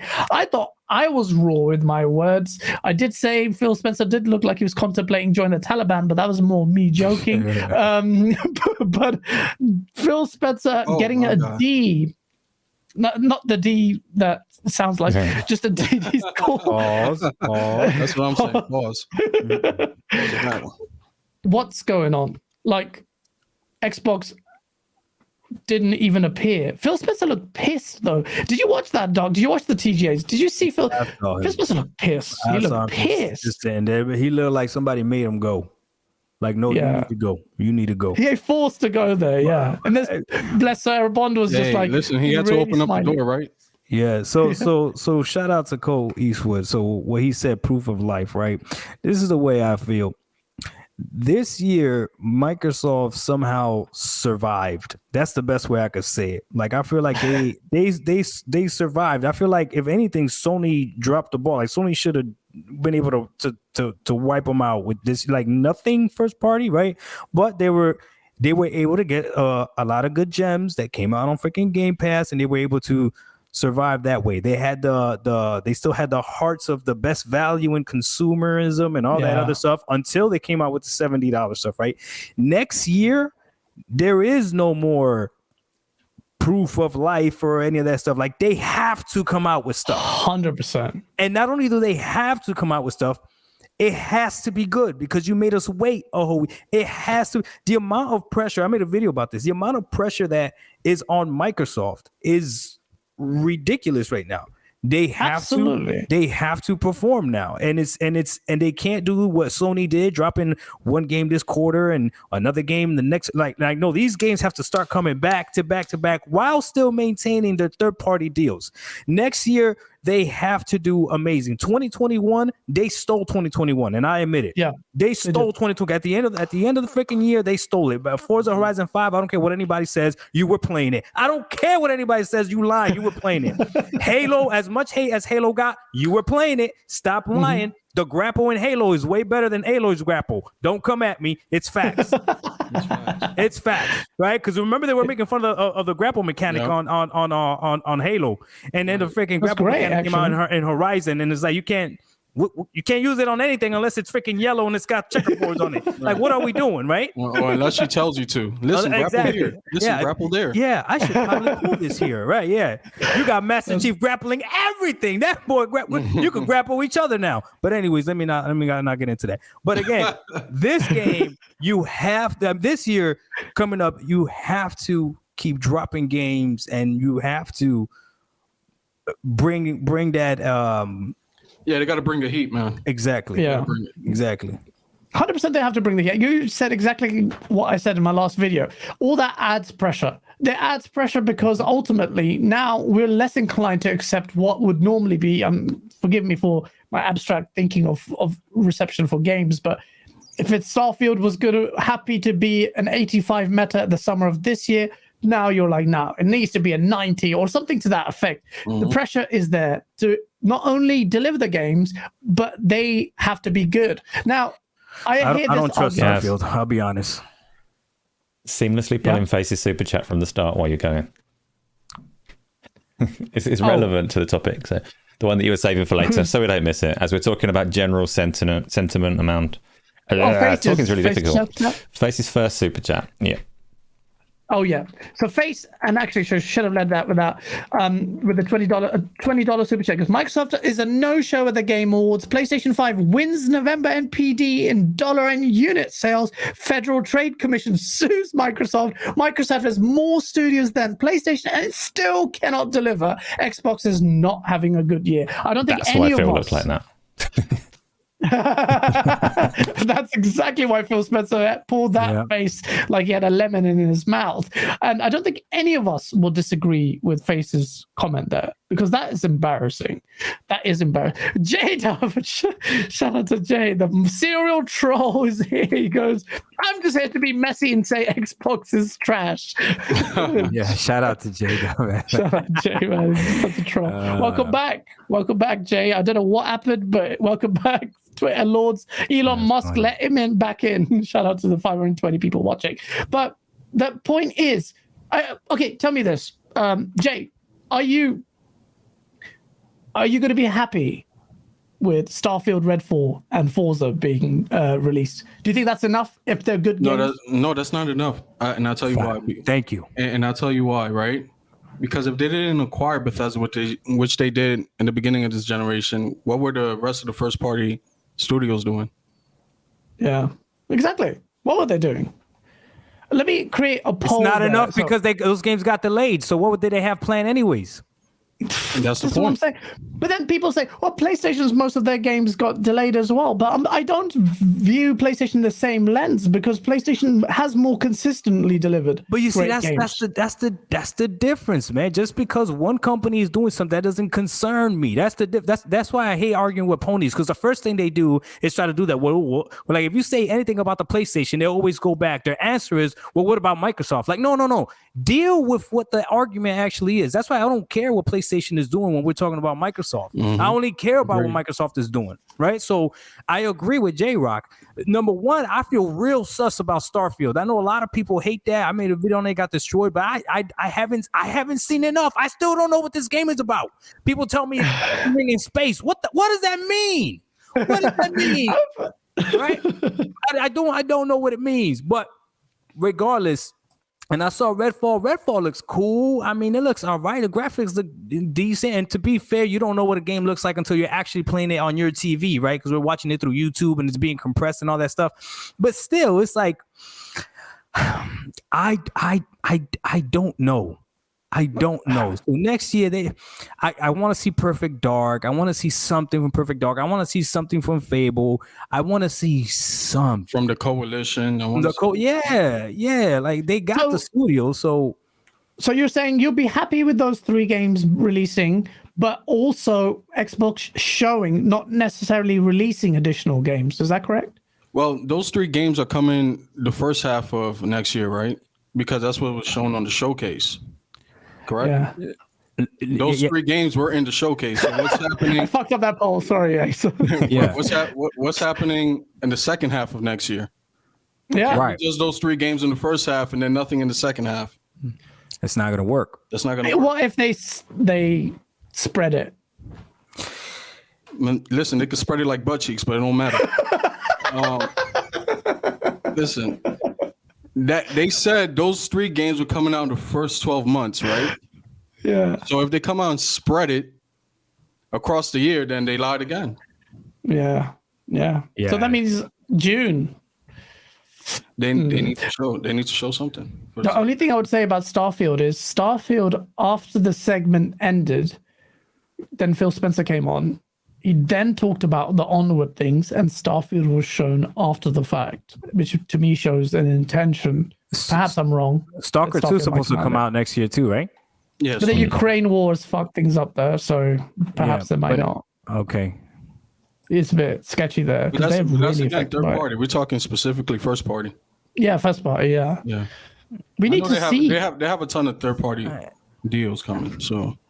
Yeah. Well, I think the position is clear. Asa, do you agree with that? I know, like, would you be happy with those 3? You think Microsoft needs to do a lot more than those 3? I'm more optimistic than most people, to believe it or not. I'm happy to, like I said, I'm going to piss in the cornflakes of all the Xbox fans and say things that they don't like to hear today. But on this, I think Microsoft have got more than we already know about coming in the next 12 months. It might not be loads, but it's going to be more than those 3 games. And I think, yes, the Game Awards were disappointing for them. Yes, everything else in Face's super chat is very true and people are feeling it today. But people are really fickle. And ultimately, the marketing cycle and the discourse around it doesn't actually matter if they can just deliver games. So if they come out in January with a showcase that says this is what's coming in the next 12 months. A lot of people are saying they don't want to know, like they don't want that 12-month restriction again. But if they do it and they do it well, all is immediately forgiven. Just keep cracking out games onto Game Pass and suddenly all that positivity will come flooding right back in. So Activision Blizzard or not. Listen, because if they show something that's years away, they're going to get criticized either way. Yep. Right? Like just like they did Wolverine for the PlayStation, and that's years away. Yeah. Right. So we don't want that situation. I'm okay with the 12 months. Just let me know what's coming at the second half of next year. Yeah, no, absolutely. I think most people will agree. Huggy, thank you so much for the $10 super chat. Because of Game Pass, they have to deliver one AAA game, first or third party, in that service. Don't care what the competition is doing. The currently announced 7 first-party games aren't enough. We need more. So because we need AAA as well, and that's a great point. That's a great point. Game Pass price is coming. In fact, the price hike is coming. I think it'll be very early next year that they'll announce it because it's inevitable. And we're still waiting for news on that Ubisoft Plus that's supposed to be coming. That service that's supposed to be coming too for Xbox. Yeah, I don't know how they're gonna do it. If they're gonna include it in Game Pass or whatnot, or have another tier. Who knows? But that's another thing we need to look out for as well. Yeah, absolutely, we do. So Microsoft did that to themselves. They're the ones that made Game Pass their main thing this generation, right? So that's what they really have to keep up afloat or whatever, right? So however they do it. So I agree, whether they're third party or first party games, as long as they keep pumping up that value in there, they'll be all right. They'll still continue to survive. They'll still continue to whatever, but they're the ones that did it. So it's a double-edged sword, right? And I know there's a lot of people that hate Game Pass, even from the Xbox community, saying that this is what messed up Xbox identity. To you, I ask, where would Xbox be right now without Game Pass? Horrible. Where would it be? You were right to suggest that to state that Xbox clawed its way into survivability mode in this year because of Game Pass. Without it, it would not have survived. Like, not survived, as in it would be okay, but it would have looked shit, even massively bad. Look, man, I'm an Xbox at heart. I'm fine saying that, right? But I cannot recommend an Xbox console to someone without telling them about Game Pass. Absolutely. I can't. That's true. Yeah. So those people that can't that don't like Game Pass, it's like, what did you want Microsoft to do? Because I hear Microsoft used to make great games, this and that. Listen, I beat all the Halos, I beat all the Gears, I beat Rise of Rome, I beat Quantum Break. I enjoy those games, but I remember when I beat them, I remember the rare achievement that I got, showing that like 1% of people beat them and all this other stuff. So Microsoft is looking like, okay, no one's supporting us on this end. What can we do? They came out with a subscription service. Now they're taking over the world with this subscription service. You can't be mad at them. This is what they're doing. But the key is, Microsoft, you got to make that valuable forever, because it's real quick to stop paying you. Oh yeah, that's the problem. And it should deliver. Well, all these studios that they've acquired, 23, why isn't the output there yet? We keep saying wait till next year. And then in paper, it looks great next year. But just because of their track record being so horrendous, I feel like I'd be an absolute fool if I sat there and say, I have faith in Microsoft to deliver next year. I cannot do that with any confidence. Before I get back to Twitter and I get jumped on by my fellow community, this is only talking about their first party games, right? Yeah, we know they have third party deals and they're gonna continue to put content on Game Pass because, like Doc says, it's very important for them to do so, and they need to continue to support that service. The service is basically their business model. Right now, they don't care about the console sales. They don't care about that. They just want everybody to be on Game Pass. Right. So Exactly. this is only talking about their first party, and we just want more of it. That's it. Yeah, absolutely. J-Dub, shout out to you, because I think Xbox will be okay in 2024. 25 games will be ready. J-Dub, what have you been smoking for you to say that? But Shout out to Jay. Keeps it real. I did tell you about my sugar cubes, did I not? You laced that with some MDMA because Jay that was the first victim right there. No, that's an underhanded compliment. Don't you see? He said we're gonna wait a whole nother year. That's what he's saying. Come on, at this point, I'll take it.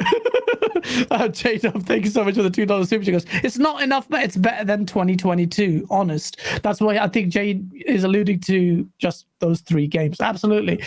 If somehow, and that's just stupid, and people will be like, oh, that's a weird way of thinking. If Starfield, Redfall, and Forza hit 90 plus, a really high score, well, I will obviously be more relaxed about additional content. I still think they deliver more third parties, but I'll be more relaxed. But I want to see what all these other studios are doing under Microsoft that they've acquired. That needs to happen. I have way more confidence in PlayStation than I have Microsoft, despite the fact that I'm more excited about Xbox's roadmap and their IPs that they're about to release. Because what's on PlayStation? Jay, what's on PlayStation next year, Jay? Tell me. Wait, you said you're more excited for PlayStation? Xbox games. Oh, okay. Yeah, but what's on PlayStation? No, I mean, you got Wolverine. There's nothing Death exciting Stranding. about PlayStation. I still don't think it's enough, even if they score 100 on Metacritic. You mean for all the 3 games? Yeah, they still need more. Fair enough. Because I don't play Metacritic scores. Okay, That's fair fair. enough. Right. That's fair. That's a good point. That's fair. By Metacritic, I mean they're really good. But yeah, absolutely. Fair enough. Reverse World with a $5 super chat. And I'm so glad that you did the super chat. He goes, I'm actually glad Microsoft failed one last time. Well, the failures are coming more than this is Microsoft. Because this now everyone is universally in their ear about it. There's nowhere to hide anymore.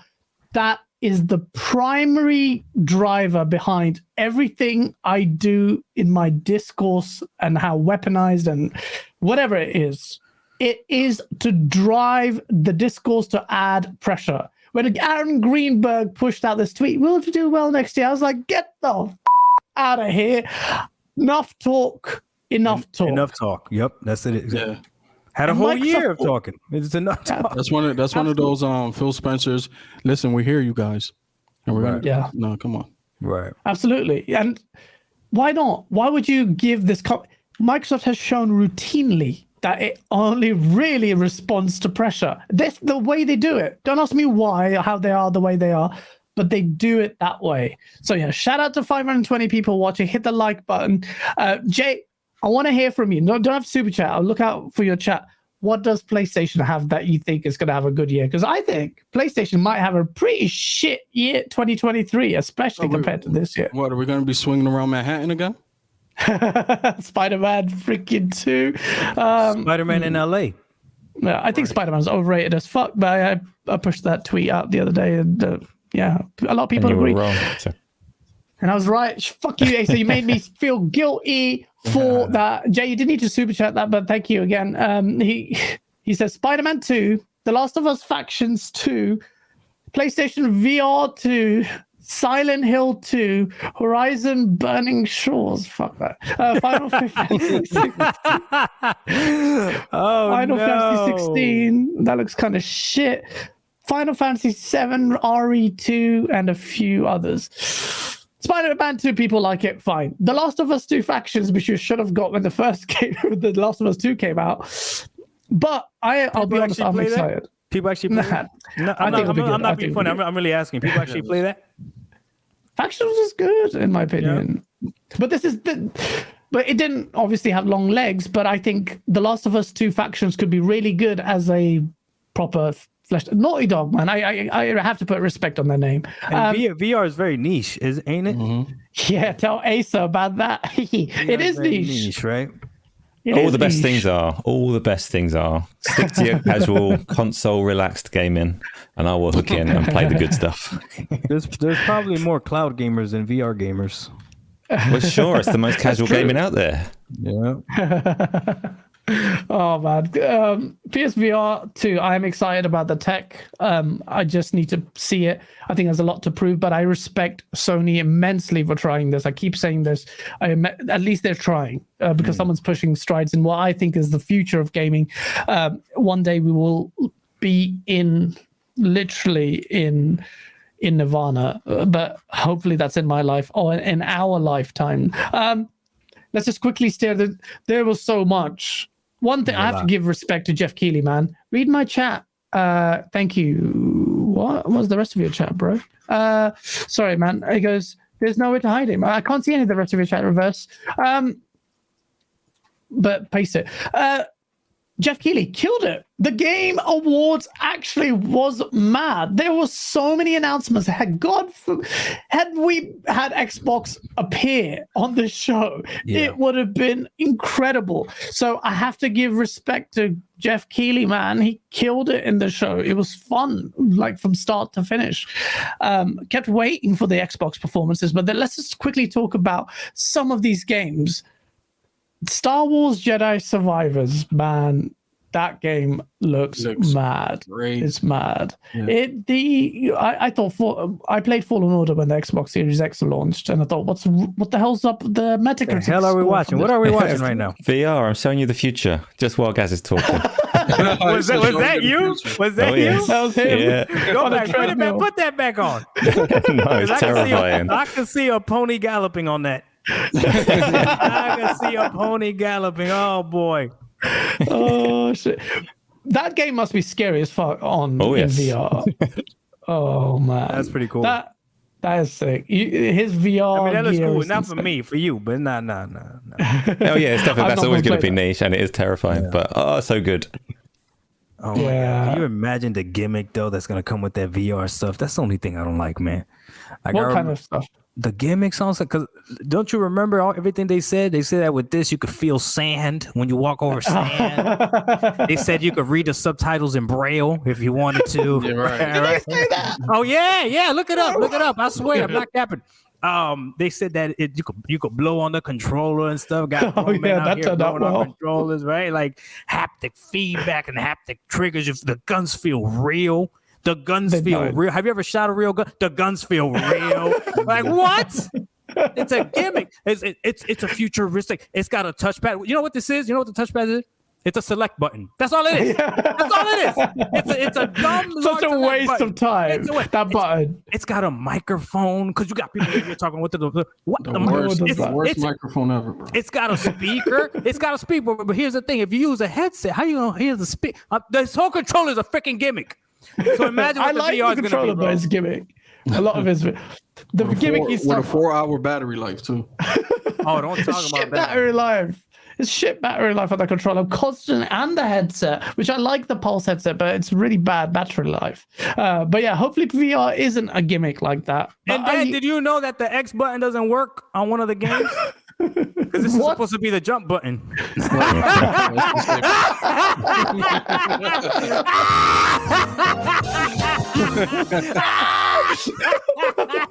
Jay, you're gonna take that. He's okay. That's it. Game of the year. Finally, after all the arguments, and it goes to show the Game of the Year awards, people do care about it. The one thing the Xbox guys had was that Elden Ring got the award for Game of the Year. God of War lost it. Let me tell you. Don't be mad at me. I'm a fan. Listen, I got the love. Right.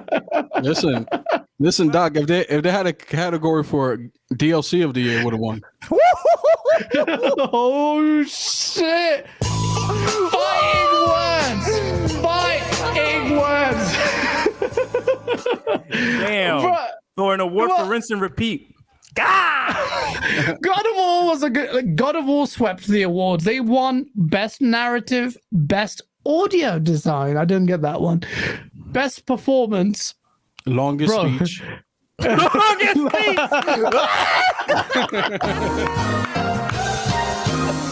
Bro, Christopher Judge was there for like 15 minutes. It was so awkward because you've got Al Pacino there looking visibly like his life force is being drained. God bless him. Right. But he looks old guy. And he's like, he looked like a Sith Lord. Bro. That's so bad. You know what they did to God of War? That's so messed up, man.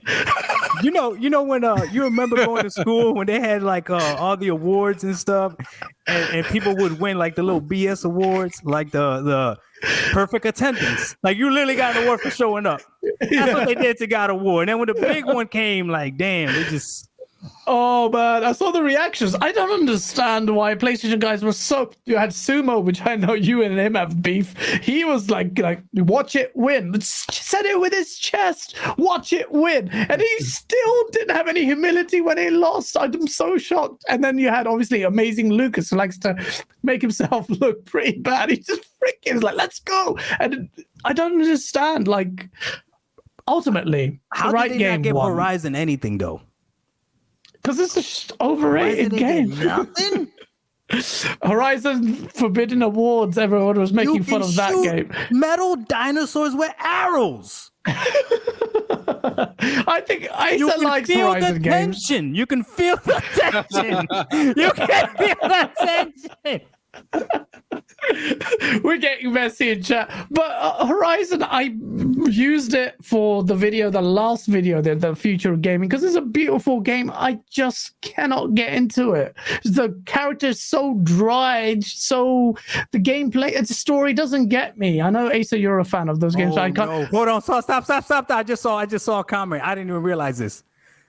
Low tier gamer, thank you. As Dust Falls won an award and Forgotten West didn't. It's one more. That game that goes Horizon franchise.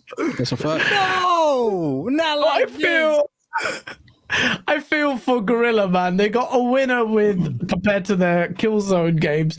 They just don't get it. I think Horizon. Asa's kind of quiet. Is he an undercover pony? Hold on now. You better join the festivities. Join the festivities. Oh, I'm enjoying it. Hold on, you're looking What can kind I of sus, say? just quiet over there. I like the controller. Okay. That's good. He said I like that controller. Hey, that boy over there listening to me talk, he's like, Yo, Face comes out with the $20 super chat. He goes, Dark. PlayStation puts out more quality and consistent. No, sorry, Dark puts out more quality and consistent videos than Xbox put out games. Oh shit! That's kind of a compliment. That's a compliment. He confused me. He confused. I like it. I like it. Yeah. But what's a compliment to you? Insult to Xbox. Well, it did win all those awards. Elden Ring also won 4 awards for Game of the Year, Best Game Direction, Best Art Direction, and Best Role-Playing Game. I don't know about the audio design, although I love God of War, but I think God of War is being carried almost like very prominently by its story. Gameplay is okay, is good, decent, fine. Story is what is keeping me going, because I've stopped playing Elden Ring. I didn't play and complete it, but God of War keeps me going, and the story is and the performances are incredible. So, but Christopher Judge, calm down. What? What do you mean? You about to turn into a galloping type right in front of us. Hold on, man. I did. I have to respect it. I have to respect God of War. I don't think it deserves 94 based on my playthrough just yet, but I'm enjoying everything about it. Well, some of the combat stuff pisses me off. It's absolutely a great PS4 game, hands down. Oh shit!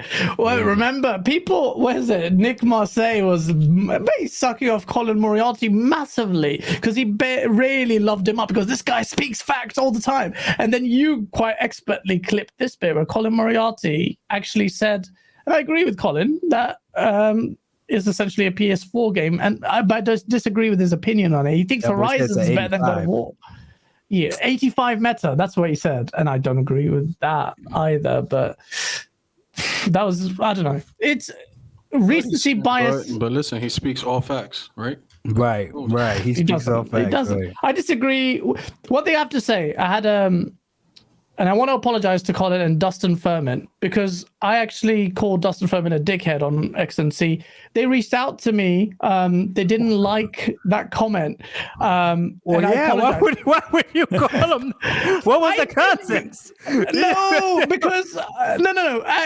I do it in a funny way, and I did a censor beat because that's right. You dick.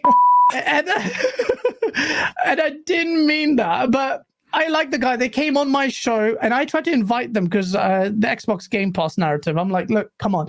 They're like, Dustin reached out to me. He goes, you called me a dick or a dickhead, and I don't appreciate that. And Colin also, like, a long thing is like, we came on your show. Why did you do that? So I do want to apologize to both. That wasn't if you know me, you know I don't mean it in that venom, but I'm not that friendly with you. So you shouldn't have said it. So I apologize to them. I'd still come at you for the shit that you say, but I do want to apologize to both publicly because my channel's not big enough. Please don't call me a dickhead. Just let me grow a little bit more, and then you can go ahead and insult me. Not right now, okay? I'm on a trajectory right now. Just don't. No. Inshallah, you'll do well. And I'm not going to go ahead and start calling people dickheads. I need to relax myself a little bit. I get too comfortable with people. So apologies for that. Back to the TGAs. We had some amazing games. Now, but before on that point, Asa, you did say Elden Ring deserves the game, the award. I think you're happy with the result. I wasn't saying that based on like my opinion of Elden Ring per se, though. That was based on the reaction to Elden Ring when it launched. So if any other game had taken it, it would have been a sham. So it would have been a sham. I agree with you because the impact, I've never seen Twitter like this. It was a wonderment, like core gaming or whatever, like or hardcore gamers. Everyone was just like, because people, I know so many who never touched a Soulsborne game had this amazing feeling like, oh, what the hell? This game is crazy. So many different bosses, so many different levels. Everything looked mad. Like I'm been playing games all my life and I still go in there like, what the frick is going on? It's scary, but it's good. I didn't like the game and I spent 24 hours in it. Ah, there you go. Right? Like 24 hours. So, I mean, it did something. It did. It did. And when I don't like a game, I know within the first 2 or 3 hours, I'm done. But this game for 24 hours had me cursing at it. Yeah. Right? Like it's same here. Yeah. I found it hard and it's like, it doesn't hold your hand, but I love that in that to the point where developers are taking note. They won't take note of God of War other than voice acting, good story. But in terms of gameplay, it's all about Elden Ring. It shows you. I actually got it digitally on the on my Xbox. That's actually how I played it. But after I saw the Game Awards, I said, "How am I going to go this generation without the best game on the PS5?" So I went and got it again. I'm supporting the developer. I'm supporting the developer. Why did you buy that on PlayStation if you've got it on digital? So I have the best game on the PlayStation. Well, that's why it's the best game on the PlayStation. I mean, we all know Game of the Year is what matters the most. Every time I get in an argument, they argue, how many Game of the Years does Xbox have? Well, you're right. I got a Game of the Year right here. You're so messy. 2 years in, and both Xbox and PlayStation got the same number of Game of the Years. 0. I got what you meant. Just these last 2 years. But how does it end? I think Xbox could actually start potentially. Zelda will go out after Starfield. I don't think those two are the main ones, but who knows? Ain't nothing beating Zelda. Ain't nothing been. I don't think anything's Zelda. I am actually going for. I can't wait for that. Nintendo dropped 2 broken Pokemon games and sold 10 million copies of them. Yeah, it's true. No, but critical reception. I mean, critically, those Pokemon games didn't do too well, despite the fact that it was very popular. But I think Zelda is going to take it quite early on. But who knows? If Starfield is in the running for it, we'll see. Hoggy Channy, thank you for the $5 super chat. Can someone explain to me how Returnal can come to PC? I thought the PlayStation 5's impossibly powerful SSD made it impossible. That's what I asked on Twitter. Bro. Is it a requirement? It's not. That super duper duper Godspeed SSD that Mark Tony said that. Was that marketed? Was Returnal marketed? I think it was, wasn't it? It was. They said it, yeah. Only. Mm-hmm. Did it Digital Foundry said, "Look, this how quick it could go through the biomes, no load times. It's impossible to do." So okay, so unless that game mandates an SSD as a base minimum, it doesn't. It recommends it, but it doesn't mandate it. Ooh, shit! Hey, Asa looked uncomfortable himself saying that right there. Yeah. That's bad. Also, that was announced on PC as well as The Last of Us Part 1 confirmed Everything for going PC in to March. PC. In less than a year. Ooh, you remember that beautiful narrative? You don't need an Xbox because all the games are going to PC. Hey, Doc, they said we're gonna have to be waiting what, 4 or 5 years? Yeah. They went to 5 years, 4, 3, 2, It's less than 1 year, no? few months. If it's in March. Yep. And it's going to be That's the best bullshit. version of the game. Yeah. Damn. Oh shit! Hold on. Does that qualify as a game that's less than 1? Of course it does. Part 1. So that it's already bullshit. It's quicker than in the same year they came. To be fair, they said as soon as they announced The Last of Us, they said it was coming to PC shortly afterwards. Like it's a weird one because it's just a remaster, and they pretty much made it for the PC. PlayStation didn't need it. Don't tell them give ponies them- that. Them ponies went out there and don't bought say it. it's just a remaster. They say it's a brand new experience. It's a brand new Go from the ground up. because the AI is different. Right. Right, they can hear you if you have your mic on your controller. They can hear you breathing. Yeah, you hear the clickers.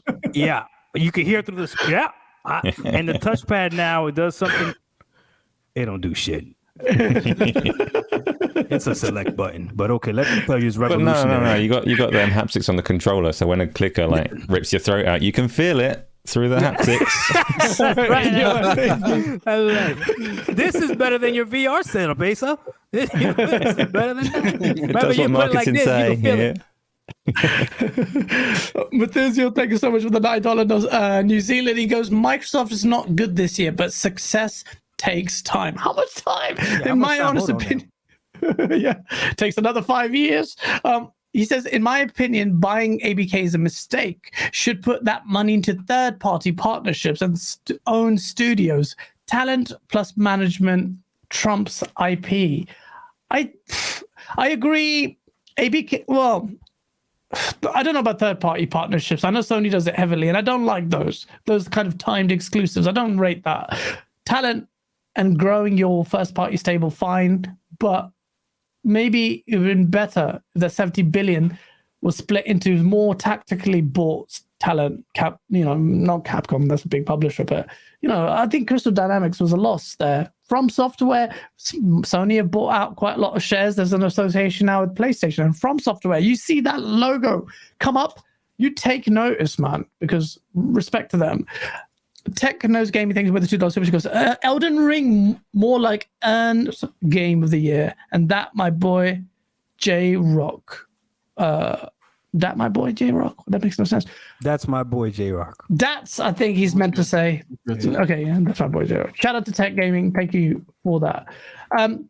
So there's a lot there. How do you even get into the game? So first of all, Death Stranding 2. Gaz, I'm going to really quickly interrupt you because J-Rock said a little while ago that he does need to leave, and I'm worried we might be running into his next podcast. So you might want to outro. At least J-Rock. We can carry on. We can carry on for like 7 hours. Yeah. Time has gone so quick. I'm going to miss you, Jay. Well, we're going to blast through these last topics anyway, but Jay, Pleasure, man. when are you going to have your own YouTube channel? You're made for it. I'm just waiting for Mark Cerny to send me back the pictures of my ears. So for the whole Dolby. No, nah, soon, brother. I'm working on it. If you need any help up here, J-Rock, thank you so much for coming on, man. We're going to miss you when you go. Shout out to 18 Dragons as well. Isla, thank you for linking J-Rock stuff. He has the funniest shit on Twitter. And if you're not on Twitter, just know that the stuff that I feature on the source is heavily inspired by J-Rock's source of and type of comedy that hits me. We have the same sense of humor. So shout out to you, Jay. Thank you so much, man. I really appreciate you coming on. Yo, Jay, just real quick tip. If you want to grow real fast, on the title of all your videos, mention something about Sony, because most of the Sony players play more YouTube and Twitter than they do actual games. Yeah, you're absolutely You know what I'm saying? correct. So You're absolutely correct. Yep. Go watch all my videos where I talk about Sony, woo! No doubt, man. Thanks for that tip, bro. Actually, Shout out, man. Thank you so much, Jay. and plus, you know how much they like catfish. That's right. So, I need to deceive them a little bit. All right, guys. Been a pleasure. Asa, shout out to you, brother. And you, He's a little too quiet. I don't know. All these Sony jokes, he's not laughing. I'm watching you. That is my laugh. I'm just subtle. Love to all you guys, man. Take care, man. Mad love, bro. Thank you so much, man. Thank you again. Now we got a lot of games to talk about. Death Stranding 2. Now, me and Asa, we were not happy to the point where I haven't even played Death Stranding, but I bought it on PS5 and I want to play it because Death Stranding 2, people tell me, look, Why did you buy a free game? It's so weird. Is it free? Oh, fuck. So bad. I bought it. Oh, man. Anyway, so I can cancel it on Amazon. But, well, fuck it. Anyway, I'll do that after the show. So I saw the show and I'm like, all right, that's it. I need to play Death Stranding because it's got a sequel. It just looks something intriguing about it. People say if you play it for over 5 hours or whatever, then it becomes fun. And I don't know, but I'm buying it. And are you excited? What about you, man? Are you excited about it, Doc? Would you play Death Stranding? So I'll be honest with you, I'm actually excited to try the first one. I am, because somebody told me that I might enjoy it. So I'm gonna give it a shot and see if I like it. I heard it's more like a mailing simulator, but who knows? I'll try it. I'll see if I like it. Or we play like FedEx or something, they said. Apparently it does change. Apparently it's quite poignant. If you don't rush through the game, get lost in the sense of being solitude and some bullshit. I don't know. I'll play it. I'm not going to write it off, but Death Stranding 2. Yeah, I'm going to try. The thing about Death Stranding 2 and Kojima, and I feel like that's a bit of, at least they showed a game. I have a feeling Kojima's experimental game on using the cloud might end up being a gimmick, man, because he does a lot of gimmicky shit. I don't rate Metal Gear Solid 5 Phantom Pain. I just thought it was... And MGS1 is in my top 5 games of all time. And I feel like Kojima's using Xbox's desperation to have him on the platform to maybe try some things that could yield results. But chat, are you actually confident in Kojima delivering a good Xbox exclusive? Because this game actually exists and it does look really impressive in many ways. So what do you think, Doc? Do you have confidence? Are you intrigued about Kojima's next game on Xbox?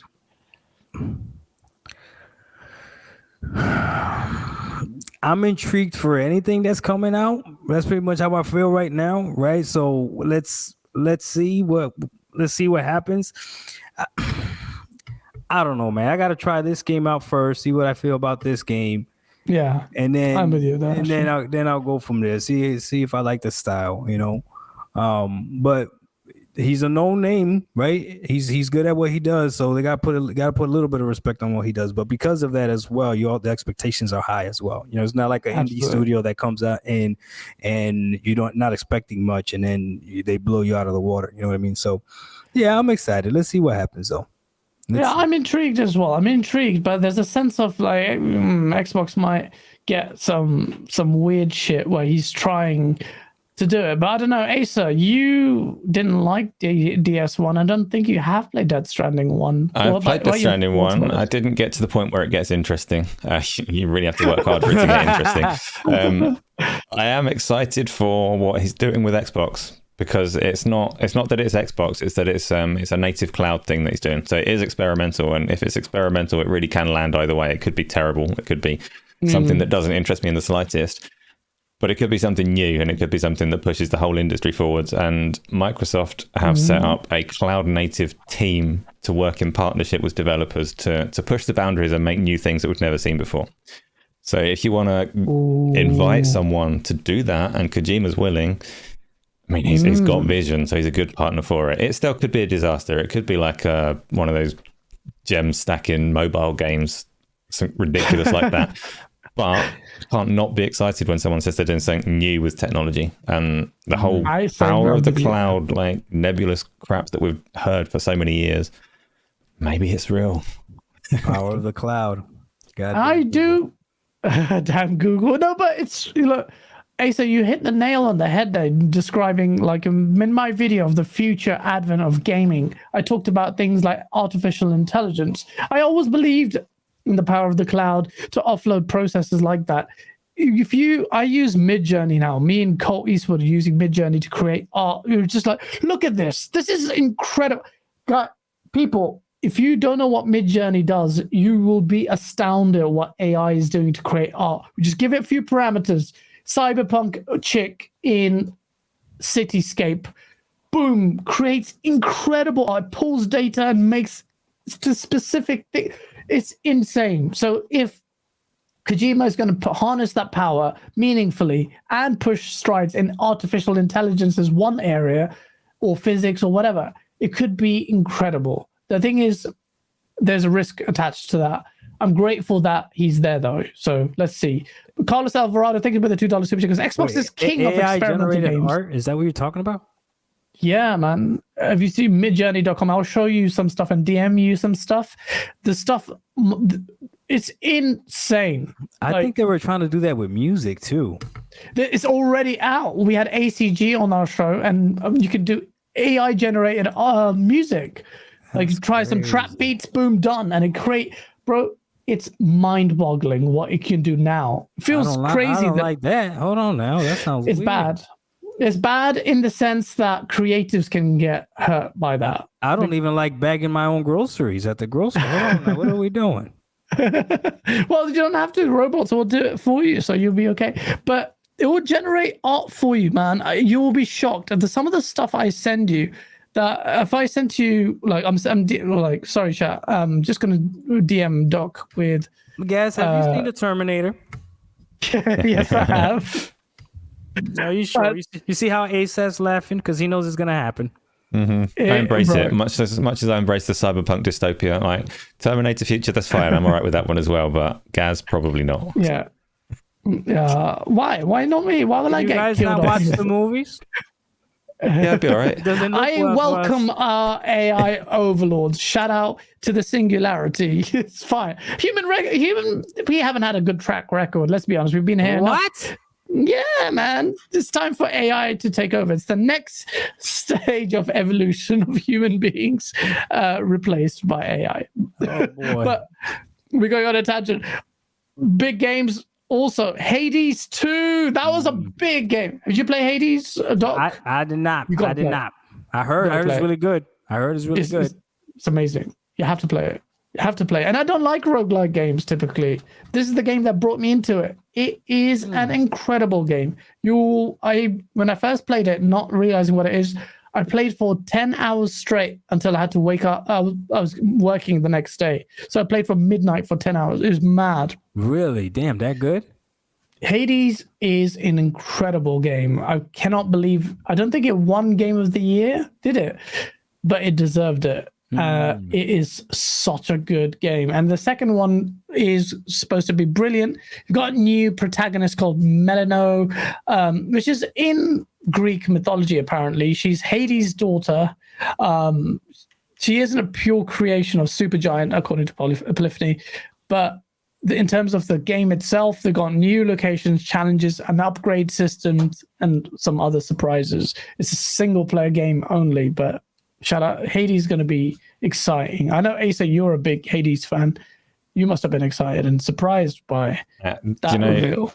I'm going to get one thing out of the way, because the Game Awards had a lot of games, a lot of good games. It's a pretty exciting showcase. And I don't want to sit here for everyone we talk about and go, but that would be better in virtual reality. So I'm going to get this out of the way before we dig into all of them. Every single game at the Game Awards would be better in virtual reality. I'm doing you all a favor by only saying it once. Okay, Hades 2. Tekken 8. Yeah, much better. I'd love to have that in front of me. You still control it in the same way, but if you're there looking around at the fight like one of the spectators, that would be phenomenal. I'd love to see that in VR. Every single game there, Gaz, every single one, apart from possibly Hades. I loved Hades, though, the first one, which was like a big deal because I do not like roguelike games. I've not found another one that I enjoy. But Hades, much like Vampire Survivors, it has this thing where you go through it and your character gets powerful when you burn really bright, and it's short-lived, and then you want to go again. And Hades captures that so well as having phenomenal art and really intricate gameplay all the way through. So Hades 2 is a day one. They can sell it to me for £70 and I'm on it. Same here. Shout out to Fonz in chat. No, same. Absolutely. That game would be incredible. I mean, not beyond what you mentioned, also the story and voice acting and the sheer volume of dialogue lines feels like it's reacting to you. Doc, trust me, you can't go wrong with playing the first one. You're lucky you haven't played it yet. Just play it, enjoy it. Trust me, you might think. Oh, can you imagine Tekken 8 in VR? It would be so good. Thank you, Gaz. It's just like what? Just to be a spectator while you're controlling the fight would just be such a view. Turn into a workout. And not being one of the fighters, like I'd be up for that as well, but that wouldn't be a good game. Yeah. Just playing it normally. Yeah. Now, normally that game I wouldn't want to play. There are a lot of games. I'm on rail through one of them, but another game I want to really mention is Crime Boss. Did you see this trailer? It was really fun. Crime Boss Rocky City is a trailer with that famous actor is in there. It's a first-person shooter that feels like it was like harkening back to the last gen almost, or 2 gens old, but it looks fun. I don't know. We need more details on it, but it looks great. That game looks great. By the time you pull that up, I'll probably be in another conversation. Armored Core 6. No one knows what that is apart from the old school people. I loved Armored Core. When I saw that from Software, man, you see that logo, madness. Like you make it feel a certain way. But Armored Core 6 is gonna. Have you seen the comments of the people like this is a dream come true? People got emotional. Armored Core fans have been waiting for years. So I wonder if that's going to get more eyes on it now that From Software has a pedigree that everyone is taking notice of after Elden Ring. And it's the CGI cutscene was incredible, actually. Artistically, I like that. I'm going to use that in another video. Do you ever play Armored Core? I have not played Armored Core, but I did see the CGI. It did look kind of cool though, so I'm excited to give it a shot, see what it's about. So I think a lot of people will. I think a lot of people after From Software has made a name for itself. Was there anything else? I mean, we can go through it. I don't want to go through the laborious task of going through every single game because we can discuss it in videos and such. What was your standout moment for? And chat, let me know as well because I want to read some of those. What is your standout moment, Doc, at this game award, the game that they showed off? Game that they showed off. So I didn't see anything that like got me really excited. I'm very easily to be satisfied, to be honest with you. So I'm excited to just try something new, right? Yeah. More than anything, I was kind of a little bit disappointed at how much the emphasis was to promote Game Pass, but that was annoying. Even though I'm a Game Pass gamer, but I'm just ready for this year, man. I'm just ready for this year to come out.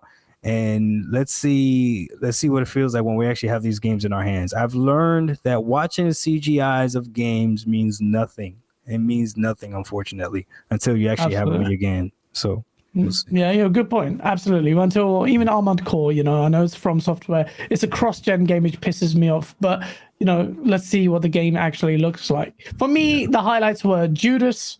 That was from BioShock, Ken Levine. The game looks just like BioShock, that game, but you can almost guarantee that game is going to be something special because I loved BioShock Infinite. Asa, what's your take on it? Doc, did you like the BioShock games? I haven't played those either. I got to run through those too. Try Infinite. Okay. Try Infinite. Okay. I like people Infinite will disagree with that. I'd say try the first one. Yeah, I didn't get along with Infinite. Yeah. I think it'll be. I think the Infinite will have aged better mechanically. I think maybe because of the traversal with the thing. But I understand people say BioShock 1. Absolutely, I think play all 3. Jarrett says, but yeah, try that. This one looks very close to. It's set in a new universe, so it's not. But it's not. Yeah, I mean, it's obviously not in the BioShock universe or continuum or whatever you want to call it. It's funny because Atomic Heart also has a lot of BioShock vibes, but this one looks more like a real game. And I'm not saying that Atomic Heart is definitely not going to live up to expectations, but this one has those rough edges that make you think, like, yeah, I could be playing this if this were a real thing in front of me. It looks like a game. So Ken Levine has fantastic pedigree and history making this type of game. It looks like more of the same. You could call this BioShock 5 and I would have believed you, or 4 or whatever number we're up to now, you know what I mean. So yeah, I'm looking forward to it. Absolutely. The premise of it I think is really cool because ultimately you're stuck on a ship and the whole premise is you're trying to escape ship, but you have to forge alliances. And apparently that's quite dynamic. So whoever you befriend or make enemies of, that can impact the game. And the games typically have very strong narratives. So if you can flesh out some kind of like optional dialogue strands and gameplay ramifications, unlike Cyberpunk, this will could act real ramifications. That'd be great. Speaking of Cyberpunk, Idris Elba's in Cyberpunk, and that game was like, as soon as I saw that, I almost forgave CD Projekt Red for all the bullshit, because that Idris Elba is he the protagonist in Cyberpunk? I don't know. Chat, let me know, because I don't remember. No, you're the protagonist. It's your made-up character. Oh, V is the protagonist in Cyberpunk. It's still V. It's still V. Oh, still okay. V in the expansion. Yeah.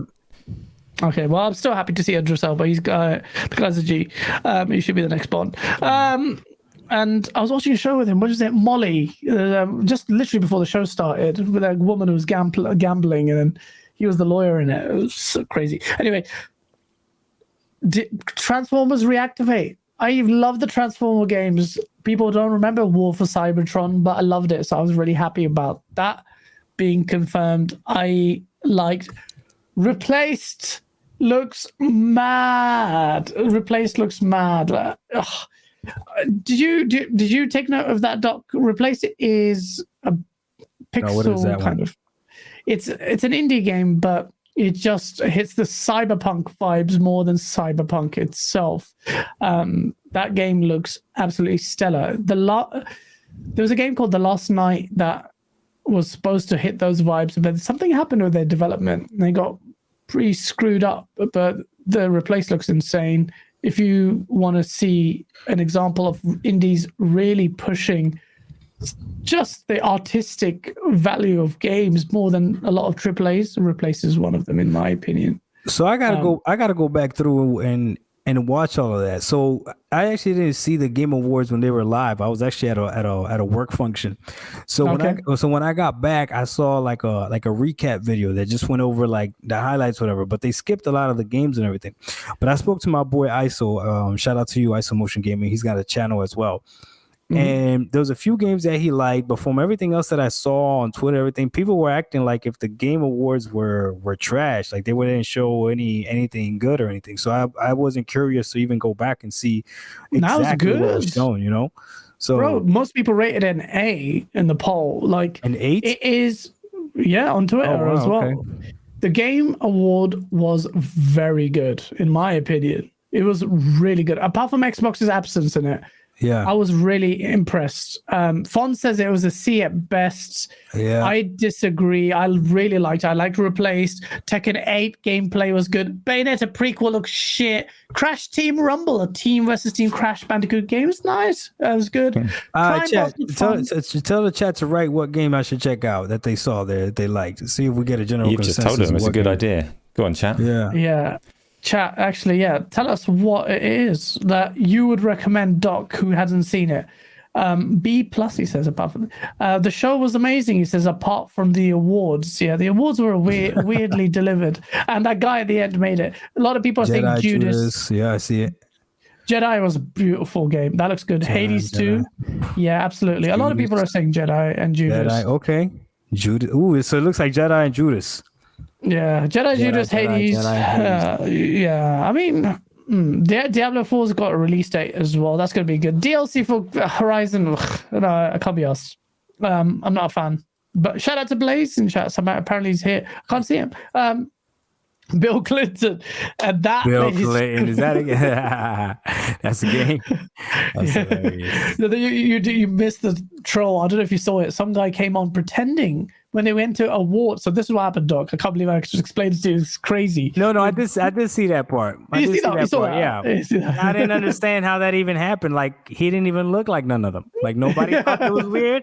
Like, he's like dressed completely different. Like, I know nowhere. No, I know we're not supposed to profile, but like I would have been like, wait a minute, you down? Hold on now. It could be translated though, because they were all Japanese. But I thought that, and then but I wasn't looking at my the 12-year-old translator. Okay. Maybe. That's a good point. That's a good point. Maybe. That boy, he was sitting in the back too, just waiting and stuff, and then he literally came to the mic and said, "I have something to say," and I was like, "Wait!" Yeah. And they gave him the mic. And you could see they zoomed out after I think the security came to pull him away. But moments like that are good. It could have gone wrong. Better. spruce up their security because in this day and age, some things can go wrong. Warhammer game. Now, C Wubby and whoever else said that, Jigga J, shout out to you guys because Warhammer game, like Ace has got it on stream right now. Tell me this game doesn't look. I don't know anything about the Warhammer universe, by the way, nothing. But look at it; it looks graphically insane, and it's alpha footage as well. Look at this game, beautiful. Asa, do you know anything about the Warhammer universe? Because not overly. I know that the first Space Marine game has like a real cult following. It's supposed to be good. This sequel trailer has been really well received. It looks cool. Oh, it looks good. Never mind. that looks insane. It looks good. It It looks good. so good. It looks Look good. at that. This has got to be next gen only, surely. That's Asa, a good can thing you about pull the Game Jedi Awards. trailer? Can you I pull will the do, Jedi yeah, I trailer so will I can do. see it? Yeah, I will do. There's a lot of games in there that were next gen only. So Okay, that's a pretty cool. positive. That is one of them. PlayStation That 5, looks mad. Xbox Series, and PC. Just mad. Jedi. We'll be there in a minute. Jedi Keep thought talking. Jedi Survivor is going to be this game because the first game got murked based on its bugs day one. Okay. When I and repetitive map designs. So it's Metroidvania basically. There's a lot of backtracking, but the map design wasn't that great. Okay, this is it right here. Yeah, Yep. but this game looks just beautiful. Is this cross-gen? I don't know. I think it might be, but it's just beautiful. Have you seen this? Oh, that looks good. That looks good. No, I haven't seen this. Oh, your first time seeing it? Okay, look Yeah, at it. yeah. I'm watching it right now. It looks amazing, man. It's not cross-gen. It's current gen only. Ooh, nice. Oh, that was pretty cool. I hope. Yeah. Damn. Okay. Just yeah, you go ahead with sound. It's just amazing. But the game is Oh, it's it looks- Unreal Engine 5 too? UE5, isn't it? I think so. I think it is UE5. Actually, yeah. Running at 60 or 30? No, I think it's 60 based on that. I don't know It if look- our it looks streams are 60. Yeah, I think it will be 60. Oh man, that looks impressive with the Damn, that lighting looks and good. that thing. Yeah, that looks the game really looks good. amazing. The game is going to be really Ooh, good. that looks good. Woo! That shiny floors got us with the ray Oh, that's tracing. hilarious. Shiny floors. I like But it that looks shiny amazing. floors. And I don't give a shit about Star Wars, really. I don't know anything about it, but the things that Damn, like, look at this. No, this looks good. that's going to be wicked. It's going to be wicked. The protagonist looks way better as well. It doesn't look like a little kid. Just beautiful. Oh, the freezing. Oh, Damn, so it looks going to be fun. good. And it's got a release date March, no? March. Oh, that's right there. This game's going to be the one. I feel like that's a 91 meta. Somebody you said go. it looks $70. It does look $70. I Show will me, buy that show day me one. Judas. Show me Judas. That's the other one. Oh, you were we already saying, did right? Judas. We played it. We did Oh, Judas. you did It's Judas? very brief gameplay snippets. So Okay. so it's not really well. You can see bits where the art hand and flame stuff is pretty good, but I mean, the one that I don't know if people care about Tekken 8. I love Tekken 8. I love Tekken. Tekken 8 finally got a gameplay reveal because on the PlayStation Showcase event, whatever it's called, they showed it off in engine. Unreal Engine 5 as well. UE5, man. It seemed to be just proficient in everything. Fon says nothing looks 70. I feel you, Fons. I feel you, man. I feel you. Listen, Fods, I know have your enough stance on it and I wine. respect it. But yeah, nothing, it should be 70. But it is what it is. PC says hello. But this game, I don't know, people are, Bandai Namco, are horrible at flagging trailers for copyright, despite the fact that we're helping propagate their So are the games. Game Awards. These will all get flagged. That's just a thing we have to live with. Yeah, fine, fuck it. But look at that. This game is amazing. Damn, yeah. Law looks like he's been injecting some mad steroids down. No, King he Jack. picked the Liver 'Cause he- King's 9 tenets of life. You see that? That was such bullshit. If you don't know, Liver King was this guy selling this 9 pillars of natural life, living like a caveman, eating raw meat. Turned out he was on PEDs the whole time. Shock and surprise. But I'm telling you now, Kazuya is not on PEDs. He's on crack because that guy is now Devil Jin. Not Kazuya. Jin is Devil Jin. That's his mom. The story is crazy. Hihachi, I don't even know if he's alive anymore.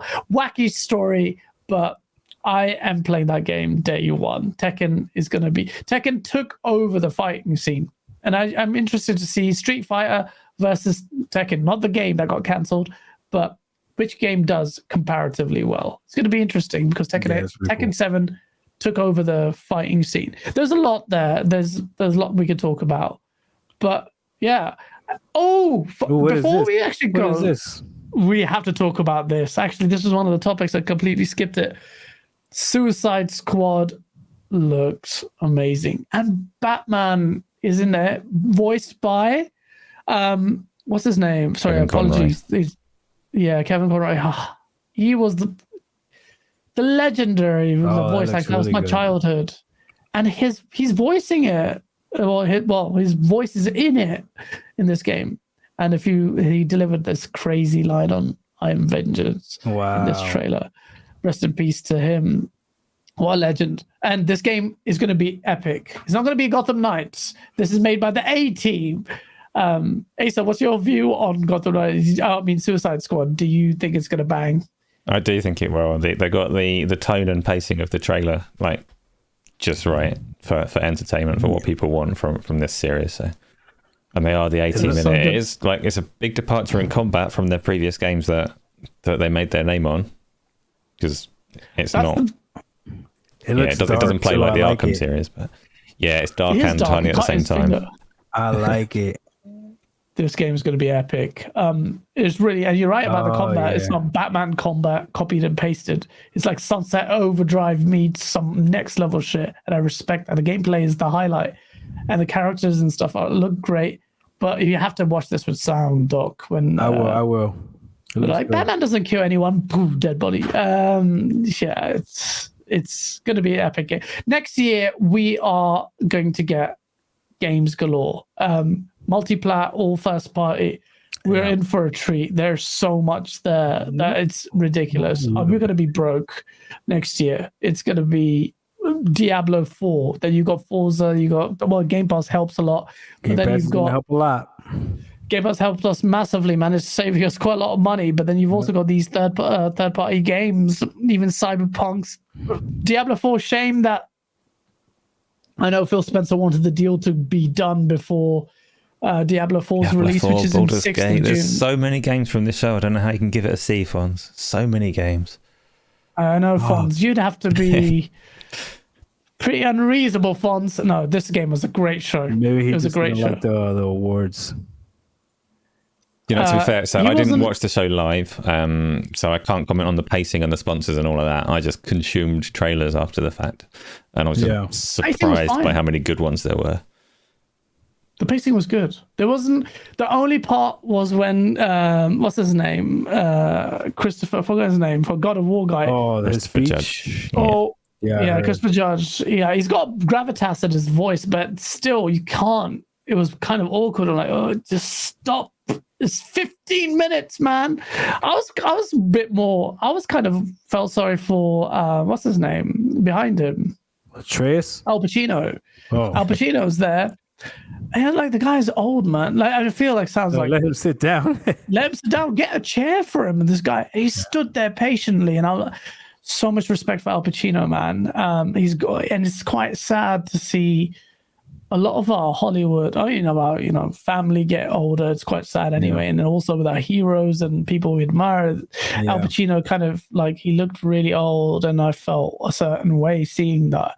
But him standing there for the 10-15 minutes, Christopher, man, I get it. It's a big moment. Cut that speech down. No one likes speeches longer than 1 minute, unless you're saying F the Oscars, which was quite brief anyway, from where I remember. That's true. Yeah, that's true. But yeah, it was a great show. Shout out to Jeff Keighley. He raised the bar.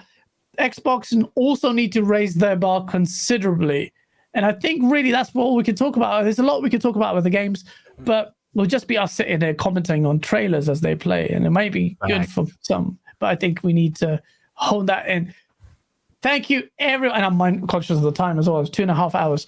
Thank you, everyone in chat. I hope you enjoyed the show. I loved having both gents on. You, of course, would deliver the madness and then some, Doc. It was a pleasure. I need to get you and Portorock together because that would be hilarious. You're gonna need a translator though, because when we get mad, we start arguing in Spanish. I'd love it. We got to do that. Oh man, it's gonna be happy. I'm so glad to have you on. I hope you had a good time, Doc. Tell people. You did? Did you enjoy it? Had a great time. I'm still looking at Asa, wondering. I can't figure him out yet. If he's ponied out or not. I don't know. I see he got green and blue back there. It don't mix. But oh man, Doc, you have an incredible channel and you do really well. Tell the people where they can find you, what's in store for your viewers. All right, so you guys can find me. YouTube channel is DocDark1985. Gamer tags on every single platform is exactly the same. DocDark1985. Go ahead and send a friend request. I will accept it. I promise you, unless you send me like a personal friend request on PlayStation. Like you could send like best friend request. Just send a regular friend request. I'll accept it. I do have a Twitch channel, same thing, DocDark1985. And I just started memberships on my channel. And all I do is just whenever I go live, sometimes I'll do it just for my members. Come check out my show or my channel. I like to have fun. I don't take this stuff way too serious. I do troll a lot of it. But it's all fun, man. It's one of these hobbies that even though so many people do it, it's still kind of like a weird stigma for grown men to be gamers and stuff, grown women as well. So it's kind of weird, but I'm glad that there's such a big community and everyone has embraced me, man, from the Pony fans to the Xbox fans to the PC fans. When I was talking about Stadia, like everyone's has embraced Stadia. me. Fuck off, Stadia. Bro, I'm telling you, man, there was a moment. Listen, there was a moment there where I was like, "Yo, I might just need to switch over to Stadia content." Like, I blew up on Reddit. Somebody posted one of my videos on Reddit for Stadia, and it freaking took off. Like, yeah, them boys were loyal over there. But, yeah, it is what it is, man. But the community and all content creators, man, everyone's been showing me a lot of love. So I appreciate it, man. I really do. So thank you, guys. Like, you didn't have to do this. Shout out to BG. That's where me and you met. Broken Gamers HD. He put us on a podcast together, and that's how we connected. So yeah. Dustin, if you out there, I won't call you a D head like he did. So just yo, Dustin hit me a while back ago on a DM too, asking me if I wanted to hop on. I was like, yeah, let's go. I must have posted another video after that he didn't like or something because I never heard back from him again. I was like, yo, what happened? You gotta be careful in the streets. Yeah. I gotta. My advice is be yourself. Oh yeah, for sure. I'm always myself for sure. I try to keep the swearing down because I know people like to watch this stuff with the kids and stuff like that. But if you catch me on a live stream, you might catch me cursing. But for the most part, yeah, it is what it is. But yeah, I appreciate everybody, man. I know it was long-winded, but yeah. No, man, it wasn't a Christopher Judge. It was actually intriguing the whole time. And honestly, the reason why the communities embraced you is because you are brilliant at what you do and very endearing. I have not laughed that much, and I kid you not. We were DMing each other. I was like, bro, you killed me at BG show. Shout out to BG as well for facilitating that. It was a great show. You killed me. Thank you, Isla, for sharing Doc's stuff. Do check him out. Do check out his videos and do check him out on social. It's just great, as you found out today. Asa, before we go, and I won't forget that outro. It's been a great show, man, and there's a lot to play, a lot of excitement. What's in store for your viewers running around treadmills? Yeah, a lot of that.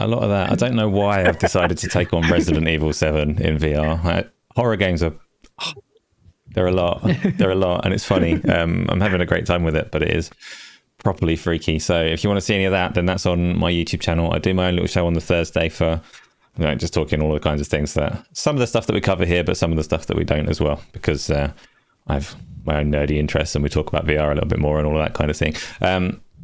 Doc, thank you so much for coming along. So I hadn't come across you before this show. Gaz invited you. I was like, oh, I've got no idea who that is, but you've been a great guest. You've been entertaining the whole way through. So massive thanks for that. Everyone in chat, go and subscribe over to that channel as well. And J-Rock, if you watch this back as well, thank you very much for yourself. Obviously, you're not here now, so I'll say less. And that's it. What about you, Gaz? What are you up to these days?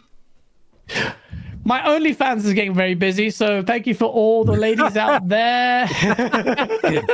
Shout out to them. Go ahead. I've been playing games. I've been trying to really work on videos. We released 3 this week, and I want to do more. I'm kind of salty that I knew the future of gaming video wouldn't do well. Critically, critically in terms of viewers. Zays are running around. That's actually pretty cool. You're It's well actually cool. running on that. Oh shit! Turn around it. Oh shit! Bro, I have to see this. You have to. Oh my! This is That's it. That's what you get. It's on his That's YouTube on my channel. YouTube channel. Yeah. Go check that out. That is real VR. I rate that. Yeah, you're right. That's real VR. Yeah. That's real. He has a workout after that. But yeah, I've been playing games. Shout out to everyone in chat. Please hit the like button if you enjoyed it. I have more content planned. The next Source video is coming after Xbox. Sorry, Doc, but someone has to do it, and it's going to go after Xbox. They need it. They need Another one? Another one. Oh, that was the Source video is very different. It's like a mix of, you commented on one of them, like, what the hell is this, Gaz? Where I had Freaky Zeke playing around and doing his thing. That's a whole different series. It's complete satire where we make fun of console wars and shit. Oh, so, okay. So that's just fun. I like your videos when you make fun of Sony. I don't know why. Those are really I'm sorry, but Xbox fans gonna have to get it. The Source has to stay true. This is the time Xbox deserves the smoke. So for Xbox fans, brace yourself or just skip it altogether. But thank you so much, everyone in chat. Smash the like button. For people listening on Spotify, thank you again. If you can leave a review, that'd be great. And please check out GameOnDaily.com. It would help a lot massively. Thank you again. Take care, and we'll see you next week. Peace.